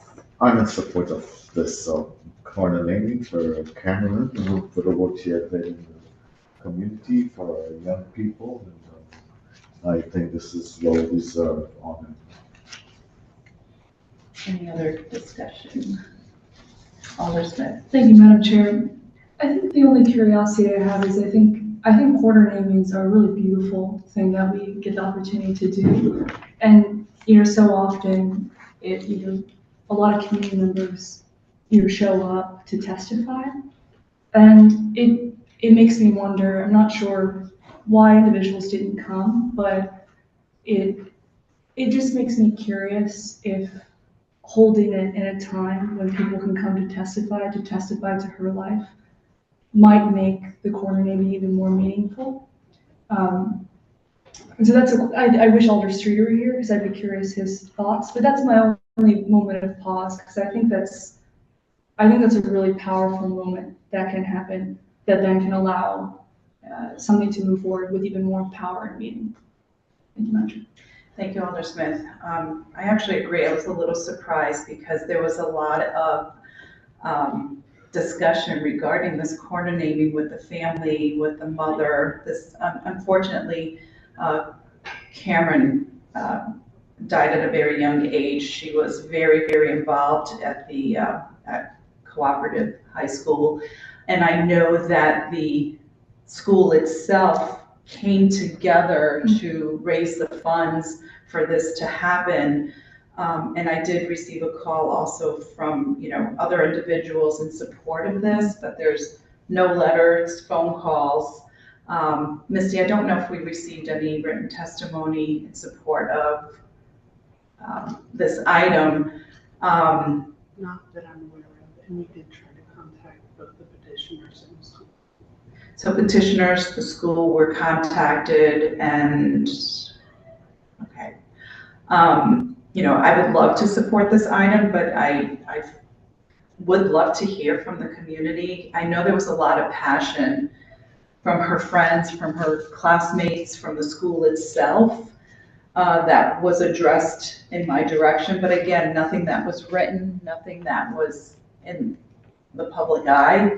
So it's really my word against theirs. So not that my word does not, help out, but Misty, what do we do? Do we just take no action and try again next month? My recommendation is to pass it. We have done it before, and it's not common, but this is the second time we're hearing this. I recommend going ahead and passing it. And then they can, once the Board of Alders passes it, they can reach out to Bruce to get it signed. Okay, well, I guess in the end it's the committee that will, vote. Again, I'll just reiterate that we were actually we didn't hear anything back the first time, and we were going to discharge it from committee altogether, and then phone calls came in saying, please don't give us a chance to raise the money. They did right away in support of the student at Co-op, and that struck me personally because there was a lot of support and people really rounded around this corner naming. We need to decide what we want to do. So Alder Smith. Thank you, Madam Chair. I agree with Misty and your sentiments. I think moving forward, given that extra detail that you gave, that teachers in the school really put in a lot of energy to be able to fundraise to make this possible. It makes me curious if maybe the step to come to testify. I wonder if that was maybe they didn't know that's something that is part of the process. And so it makes me wonder in future corner namings if that's something that we can further articulate and communicate. And I would be happy to support. I know it sounds like you did a lot of outreach, but it makes me curious about that. But I would support moving forward, given that there was a lot of upfront investment to honor this young woman's life. You know, and just so even the committee knows, Ms. Meza actually does outreach when these coordinatings or anything comes up on the agenda. Ms. Meza does reach out to the family and whoever is the maker. And I know Alder Streeter is very, very active, and he too was asking me when we were going to hold this so he could be here. Unfortunately, he was unable to make it. He is a committee member, and I know he's in support of this item, although he is not present this evening. You know, again, it's the ultimate is what this committee decides, and I know Misty does do a good job in reaching out to the appropriate personnel, appropriate people to come and testify, or, you know, even write letters to the board. I know the mom was very, very passionate in getting this done, and perhaps, you know, we talked tonight about transportation. It could be as easy as not finding transportation to City Hall, or, you know, who knows? I'm not going to make excuses for people, but everyone has their different situations as to why they can't make it somewhere for whatever reason. And I'd hate for this to be put on hold any further because of that. And I'm sure, you know, keep in mind, it has to go through a first reading. So we have a couple of weeks to maybe gather testimony, written testimony that can be submitted to public testimony at newhavenct.gov. And hopefully within that window, maybe we'll get something, and I'm happy to share it with everyone, if that makes any sense. Any further discussion? Okay, so again, this is in regard to a young lady who lost her life. It's commemorating a corner for Cameron's Corner at the, I forget the corner, it's on Sheffield, Sherman Parkway and Harding Place. Again, she was a student at co-op that lost her life, but she was very, very motivational to her peers, and everyone really cheered around her for, you know, what she was able to do in her circle. So all in favor of this item, say aye. Aye. Any nays? Abstentions? The ayes have it. The item carries. Do I hear a motion to move item number 2? So moved, Madam Chair. Second. Item has been moved and seconded. This is in regard to applying for and accepting the Materials Management Infrastructure Grant from Connecticut Deep. We heard from Director Winter. Any discussion on this item? Madam Chair, if I Alder may. Singh. Thank you.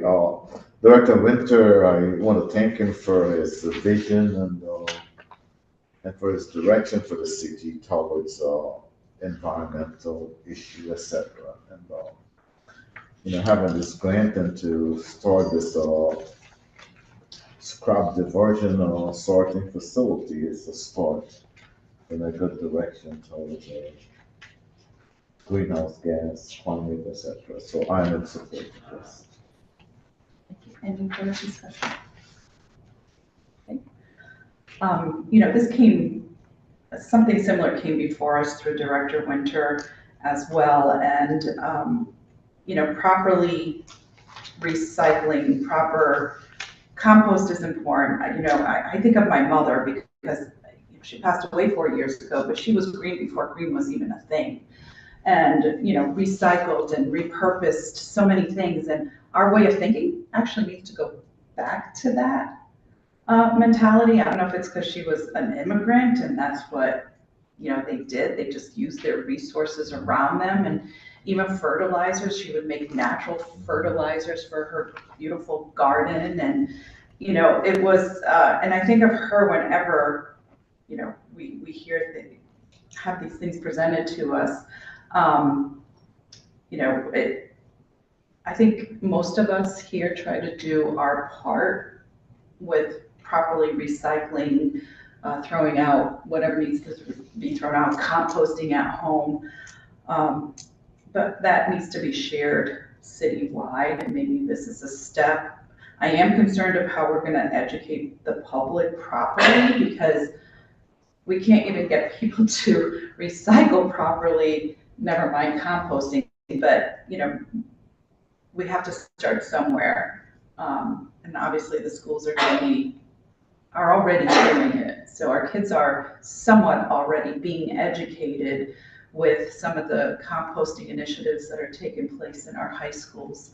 I'm in favor of this item. I hope we get this money to be able to take advantage of this composting, because the end result is obviously a positive one. So any further discussion?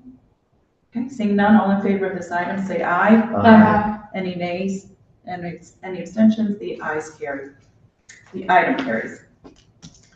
Do I hear a motion to move item number 3? So moved. Second. Item has been moved and seconded. This is the item we just heard regarding the resolution. Any discussion on this item? Alder Smith. Thank you, Madam Chair. First of all, I just want to thank everyone that came out to testify so eloquently and powerfully. A smattering of thoughts. So one is that I feel really in alignment around, so 1, 4, and 5. I think that's, you know, these are basically the items around reporting requirements from departments, and I think that's a clear plan for requesting staff capacity for reporting and for transparency. So that's number 1. Number 2, number 2 for free bus passes. That's probably one of the items that is my favorite. It's the one that I'm most excited about, especially for young people. Just a thought, something, a conversation that frustrates me sometimes about buses is this, you know, question of quality service versus affordability, and it feels like such a false choice. We should be able to have both for buses. And I think if we were to move forward with number 2, I would want to make sure that it's in coordination with some of the advocacy that Adrienne spoke to with Jay Strange and some of the other organizations that are working on free bus passes for all. For number 3, for the New Haven Board of Education, I definitely understand the pause. I would encourage us to move forward with number 3, in part because it says encourage. I get curious about, for example, you know, the city just launched the bike education program, and I think about that as an interesting foundation with which some of this education around bike and walk and transit curriculum could lay atop of. Again, this is me just brainstorming aloud, but that feels like it could be a really great base layer that then the Board of Education could build atop of. So I'm in support of that. Let's see. And then for number 6, I'm really curious about number 6. I'm still trying to wrap my head around it. So this is the one about the city committing staff to work with major local employers and stakeholders. I think my only question is the city the best convener? Is it or within the city, is it the climate emergency task force? Also, the Yale has a Yale traffic safety committee. It just makes me curious about, is the city the best convener? But I think we could tease through that. But I'm fairly compelled by that. I just almost from an operational perspective, I'm just still teasing through that one. And then the last 2, 7 and 8. So I think that I have more questions about 7 than I do 8. So, you know, I mean, 8 feels personal. I mean, you know, Chair Festa and I are working on Willow and Nickel. We got 200 signatures to invest in that intersection. You know, I think probably every single alder is waiting for speed bumps or is waiting for pedestrian sidewalk bump outs for sidewalks. And so the idea of investing in critical infrastructure for sidewalk infrastructure improvement, for bike lanes, making our streets safer, especially around schools and community centers and hospitals, some part of me wonders if 5 million is enough. And so I feel less question mark around 8. It's also important looking at the capital budget that it looks like the city's actually proposing approximately around 5 million or so. Keep me honest there. We'll be able to hear more during the actual budget hearings. I think my question with 7 is my last thought is just, is a grant writer, a transportation planner, a transportation engineer, these positions that are standing in the way of moving forward? And I think my proposal would be, if we're not totally clear, if we need to get more direction from Director Isola or Director Zinn, then perhaps that item could either be a part of the budget hearing, or we could have a separate workshop specifically about the what staff positions are standing in the way of us accelerating Safe Routes for All. And so that's my only hesitancy about moving forward on 7, is just because I'm not sure, I'm not convinced that those are the accurate 3 positions. So I would want to make sure that we get the director's input to be able to inform that particular item. Thank you very much. Thank you, Alder Singh. Any further discussion? Alder Flores. Yeah, I agree with all of Alder Smith's points on, and I liked how you went line by line. My only question about 3 would be whether it would be better to have some sort of committee meeting that is a joint one with the education committee, just because it feels a little strange to me to, in the CSEP committee, dictate what the education committee then has to do. So I'm wondering if it may be better, and as someone on the education committee, I can say that we would be interested in bringing in people from the Board of Ed to be able to speak on this item and do some sort of workshop, and maybe that's something that we do in tandem. That was my only sort of pause on 3, is how do we involve the education committee further instead of making a decision for them. And then also with the other points, I think I also maybe would need a little more time to parse out 7 and 8 especially. And I think Alder Smith brought up a really good point about maybe the best way to do this would be to bring in these directors to a workshop and have them speak on the items and have them maybe even give suggestions about what is feasible, especially as we're coming on to the budget season. But yeah, those are all my comments. Thank you, Alder Flores. Any further discussion? Alder Singh, anything you want to I'm in add? support of my colleagues here with that, and yes, to have the department, in tandem, to speak on it. I'll just add, I mean, look, we know we have a crisis here with the climate. That's not anything to joke about, and I appreciate all the work that the New Haven Climate Movement, as well as other groups that have, focused on some of these items. And, I don't disagree with Alder Smith on most of these. My concerns were with mainly 7 and 8, with, we're not in a position where we can dictate at this point what positions each department needs. We can make suggestions. We're going to be starting the budget process on Monday, which will give us a better idea of what needs to be included in those departments, what the asks are. So it's hard for me, to support item 7 right now. That can change right after the budget hearings regarding what staffing these departments have in mind. Item 6, I heard Alder Smith, and you know what, I'm at this point not comfortable with committing a city staff worker. Again, for the same reasons, we need to take a look at the budget. Do we need to encourage people to take public transportation? Absolutely. And what makes me sad is I actually had friends who used to take the Shoreline East down to New Haven to work at the hospital, and then the schedule changed and they were no longer able to do so. And they were upset about it for multiple reasons. 1, they don't want to be stuck in traffic and driving a car, downtown. And 2, it was very convenient. It also allows people to decompress on their way home, especially if you're working at the hospital. There's a lot of stresses that go on, a lot of things that you see. And it's a way for folks to, decompress and get home maybe a little healthier, where they might not voice their stresses out at home to, their loved ones or whomever. But, so that is disappointing. It's also very disappointing when people are waiting at a bus stop and the bus's schedule is not as it presents itself. We lack in public transportation in this city, in this country, as far as I'm concerned. You go to Europe and that's all people do. Well, most people do is take public transportation, and it's easier to get around. In so many ways, I still wish we had our trolleys, you know, and then what happened? What happened? Why did they get rid of the trolleys? Because the automobile industry decided to make its appearance, and that was pushed. So it's really unfortunate in that regard. But again, you know, we're talking about items on this resolution and staffing that, you know, I'm not comfortable at this point, you know, saying, yeah, let's put staffing here.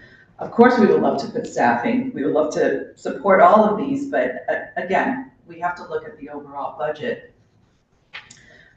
You know, regarding the $5 million, if folks are to look at the capital budget, you know, it's under different items. So you're not going to see $5 million for, you know, climate change. You're going to see $1 million point something for one area. You know, safe routes will have another 1 point whatever funding there is. So when looking at the capital budget, you know, as alders, we need to look at the different areas where this $1 million, this $5 million is accumulated. And I agree with Alder Smith, it's not enough, because what are the number one things that we as alders hear?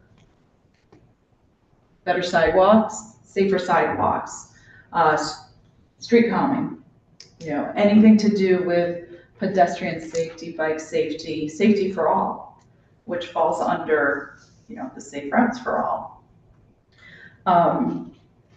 And we always hear, well, we don't have enough funding for that. So the good thing is we are starting the budget process, and these are things that we as alders can push for and possibly even try to encourage more funding in the capital budget. I mean, we do this every 2 years, and it's $60 million of capital budget that's implemented. So if we break it down by year, that's $30 million and $30 million. Sometimes we need to invest in our city in order to make it better. You know, I'm one that looks at this budget, looks at it carefully, because we have to remember our residents, we have a high poverty level. We can't raise taxes all that much, or else it will affect affordable housing, affect so many other things that are our initiatives as well. So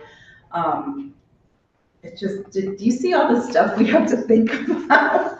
You know, I wish we had a crystal ball and a magic wand and make it all go the way we want it to go and perfect. Unfortunately, we don't, and we have to also, most importantly, we have to convince our colleagues that this is a robust resolution, that this resolution is something that we need to bring forward, which it is on many levels, but there's still so many unanswered questions that we need clarification on.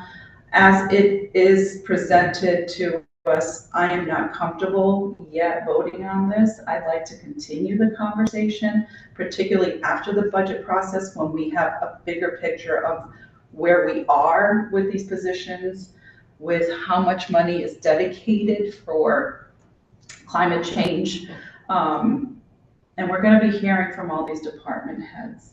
I mean, I don't know how you all feel. This is our chance to talk about this. So, you know, how we want to approach this. We can make amendments. We could hold it in committee until after. We could read and file it, which I don't want to do. I don't want to read and file it because this is too important to just forget about. So really, unless, Misty, you have other options, is to either amend or keep it in committee. What other options do we have other than read and file? Because I do not want to read and file this. Those are your options to take new action, to keep it in committee, or you could amend it and pass it, or pass it. Okay. Obviously, that's not recommended because of the effects on other committees, other boards, and also the budget process. Okay, thank you. Alder Smith, did you have your hand up? Thank you, Chair Festa. I personally feel comfortable with 1 through 6. I think Alder Flores brought up a good point about if we were to make an amendment, making it a joint CSEP education committee meeting. And I believe I feel comfortable with 8. 7, I would recommend maybe a workshop or a conversation just to make sure that those are the positions that are important or are the sort of impediment to investing in safe routes for all. The reason why I feel comfortable with 8 is probably in large part because I'm thinking about just how many projects that impact Ward 9, but also impact the entire city, that require investment to have safe routes to school, safe routes to work, safe routes to hospitals. It also says in 8, we'll try to include $5 million. In some ways, the inclusion of try to also makes me a little bit compelled by what you were saying, Chair Festa, that if by the end of the budget process, we could amend this to not say try to, but to say that we will. It's interesting to think that by the end of the budget process, this could be a stronger resolution that doesn't just try, but actually commit. So I'm sort of attracted to that. But if we were moved forward tonight, I would feel comfortable with 1 through 6 and 8, because 8 says try to. And then my recommendation for 7 would be some sort of workshop to better understand from the department heads those particular positions. Thank you, Chair. What are your thoughts on 6 though? Because it says to commit staff to work. Yeah, it's a good question. I just have operational questions about 6. I mean, all of the reporting requirements are committing staff capacity to reporting. So, what is it, 4 or 5? Are all committing staff to do these activities. I think my only question about 6 is, I think I just would want to make sure whatever we pass is really meaningful and actually moves the needle. And so I just more have an operational question about, I'm just imagining the city convening different stakeholders and whether or not that would actually move the needle. So I just have curiosity about that, whether that will actually create impact. And that's why I'm just brainstorming aloud, but it makes me think about the Climate Mobilization Task Force, which is I think mayor under the mayor's office. And is that an interesting convener? I don't think we can kind of speak to that and get to a conclusion on that tonight, but yeah, so I feel overall compelled with the spirit of 6. I just have some operational questions about how we make sure that is as rigorous and robust as possible. So what are our thoughts here? What, do we want to amend the resolution, or should we hold it in committee to get those answers? If I could, Alder Flores. I would definitely prefer keeping it in committee for the reason of, I think that there's a lot of potential with the resolution, especially as Alder Smith noted, to be able to make a financial commitment would be a really great proactive step in combating the climate crisis in New Haven and making sure that we are looking out for all stakeholders in this conversation. And I also would want to give New Haven Climate Movement and other stakeholders the opportunity to come and collaborate with us in making sure that the resolution isn't just picking out the ones we like and the ones we're okay with now, but instead a really comprehensive piece of work that we can confidently present to colleagues in other meetings. And so I would just want to spend a little more time with it. So I think I would prefer to keep it in committee until then.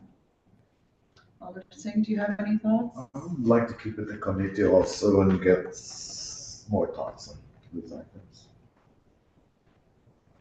Thoughts? I know you said a lot, but Right, yeah, I went through every single item. Yeah, I've read this resolution a lot. I think we have it memorized. I could be open to that. I think, especially to Alder Flores' point, if the next step is continued collaboration around some of these items, and I think whether it's a workshop or otherwise, in tandem with the budget committee or with the finance committee, bringing in Director Isola and Director Zinn to really speak to, again, my big question is number 7, is just some clarity around, what staff capacity do they really need? What kinds of job titles do they really need to be able to move this forward? So I could be in support, but I get excited about further collaboration with many of the individuals that testified today. Yes, so, you know, I really encourage the residents to come out to the public hearings, to voice the concerns and to ask the questions that we're bringing up. And for us to ask those questions as well, just because it's, you know, a certain amount of alders that participate in the budget on the finance committee doesn't mean anyone else on the board can't ask questions. You can ask questions to the chair of the committee and through any of the members of the finance committee. So I encourage, you know, individuals to come out and testify and be convincing. I think we, at least us, will be encouraging. We'll ask the right questions and hopefully can address, you know, the positions, address the funding as well, the $5 million. You know, what we want to do, our goal here is to make sure the resolution is something that everybody on the Board of Alders can stand behind, because if they can all stand behind it, they're going to vote for it. Mm-hmm. They're going to support it. And by doing that, gives us the power of 30 versus some possibly voting against it if it's not something they feel is ready yet. So I want to make this where we can all stand behind it, where we get the answers from the right people, the department heads, and we'll have that opportunity during the budget process, because all the department heads are going to come before us and we can ask the questions of these positions. We can actually have the resolution out, you know, and approach them on the record with what their plan is. Mm-hmm. And regarding, you know, number 8, you know, try to include 5 million. It looks like 5 million is in the capital budget if you look hard.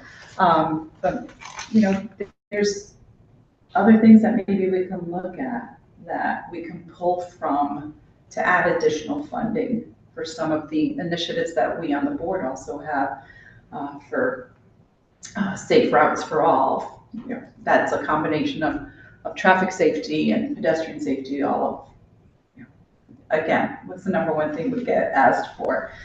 You know, speed humps, sidewalks, tree trimming, bump outs, delineators, you know, bike safety, street lights. I mean, and it's 30 of us all going to these departments and asking for the same things. So with that being said, we need to encourage our department heads to really focus on the funding for all of that. And I think a lot of, you know, again, these questions will be addressed during the budget process. And if we want to hold workshops in CSEP, we can do that as well.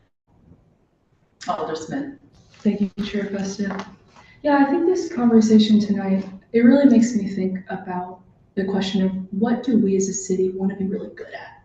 And I think that kind of at its base, one of the roles of city government is, you know, what is it, mashed potatoes and gravy? Like it's sidewalks and streets like that. I think that's a core spine of what we hope to be good at. And so, you know, to your point, if we, you know, decide to kind of keep this in committee, I definitely encourage us to ask questions around 7 and 8 to really understand how can we be a city that's really excellent at providing excellent sidewalks, excellent streets, especially around our schools and community centers, so that kids have a safe route to school and so that people can get to work safely every single day. Thank you. You know, and keep in mind during the budget process, we will also have the Board of Ed that comes before us. And, you know, my promise is I will have this resolution in front of me during the budget process and question everything that we brought up tonight regarding specifically those bullets, and making sure we get the answers that we need. And if even after those departments come before us and we don't get the answers, we push for those answers. We keep questioning it, because keep in mind, we can question all through the end of May. So we have March, April, and the month of May to keep questioning and getting our answers. I'm happy to have you in the finance committee so you could ask this question, Madam Chair. I'm happy to do so. Thank you. Are there any further discussion? Is there anything we missed or?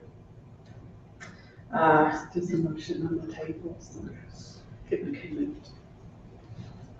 Oh, the motion of discussion needs to be removed.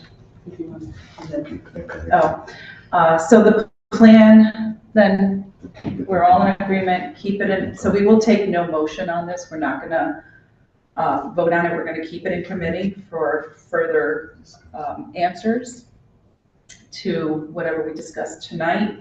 And with that, you know, because we're not going to vote on it, we're gonna leave it here pretty much.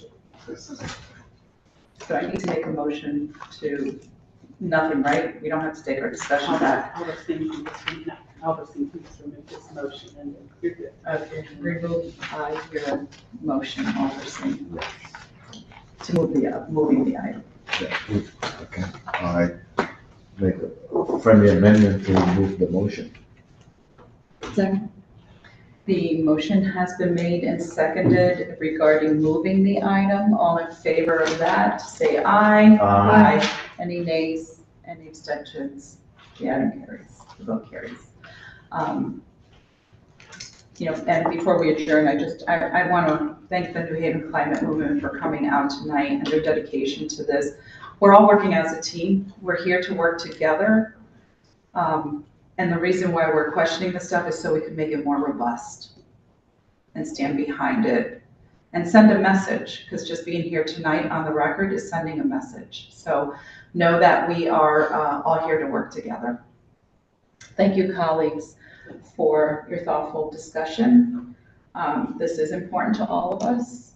And as a city, we do need to move forward in a positive light to make our city better. We are already the best, the greatest small city in the nation, but let's make it even better, because our kids deserve it, the future generations deserve it, and we all really deserve it. So with that, do I hear a motion to discharge? So I mean to adjourn. to adjourn. So moved. Again, second. Adjournment has been moved and seconded. All in favor of adjournment, say aye. Aye. Any nays and abstentions? We are adjourned.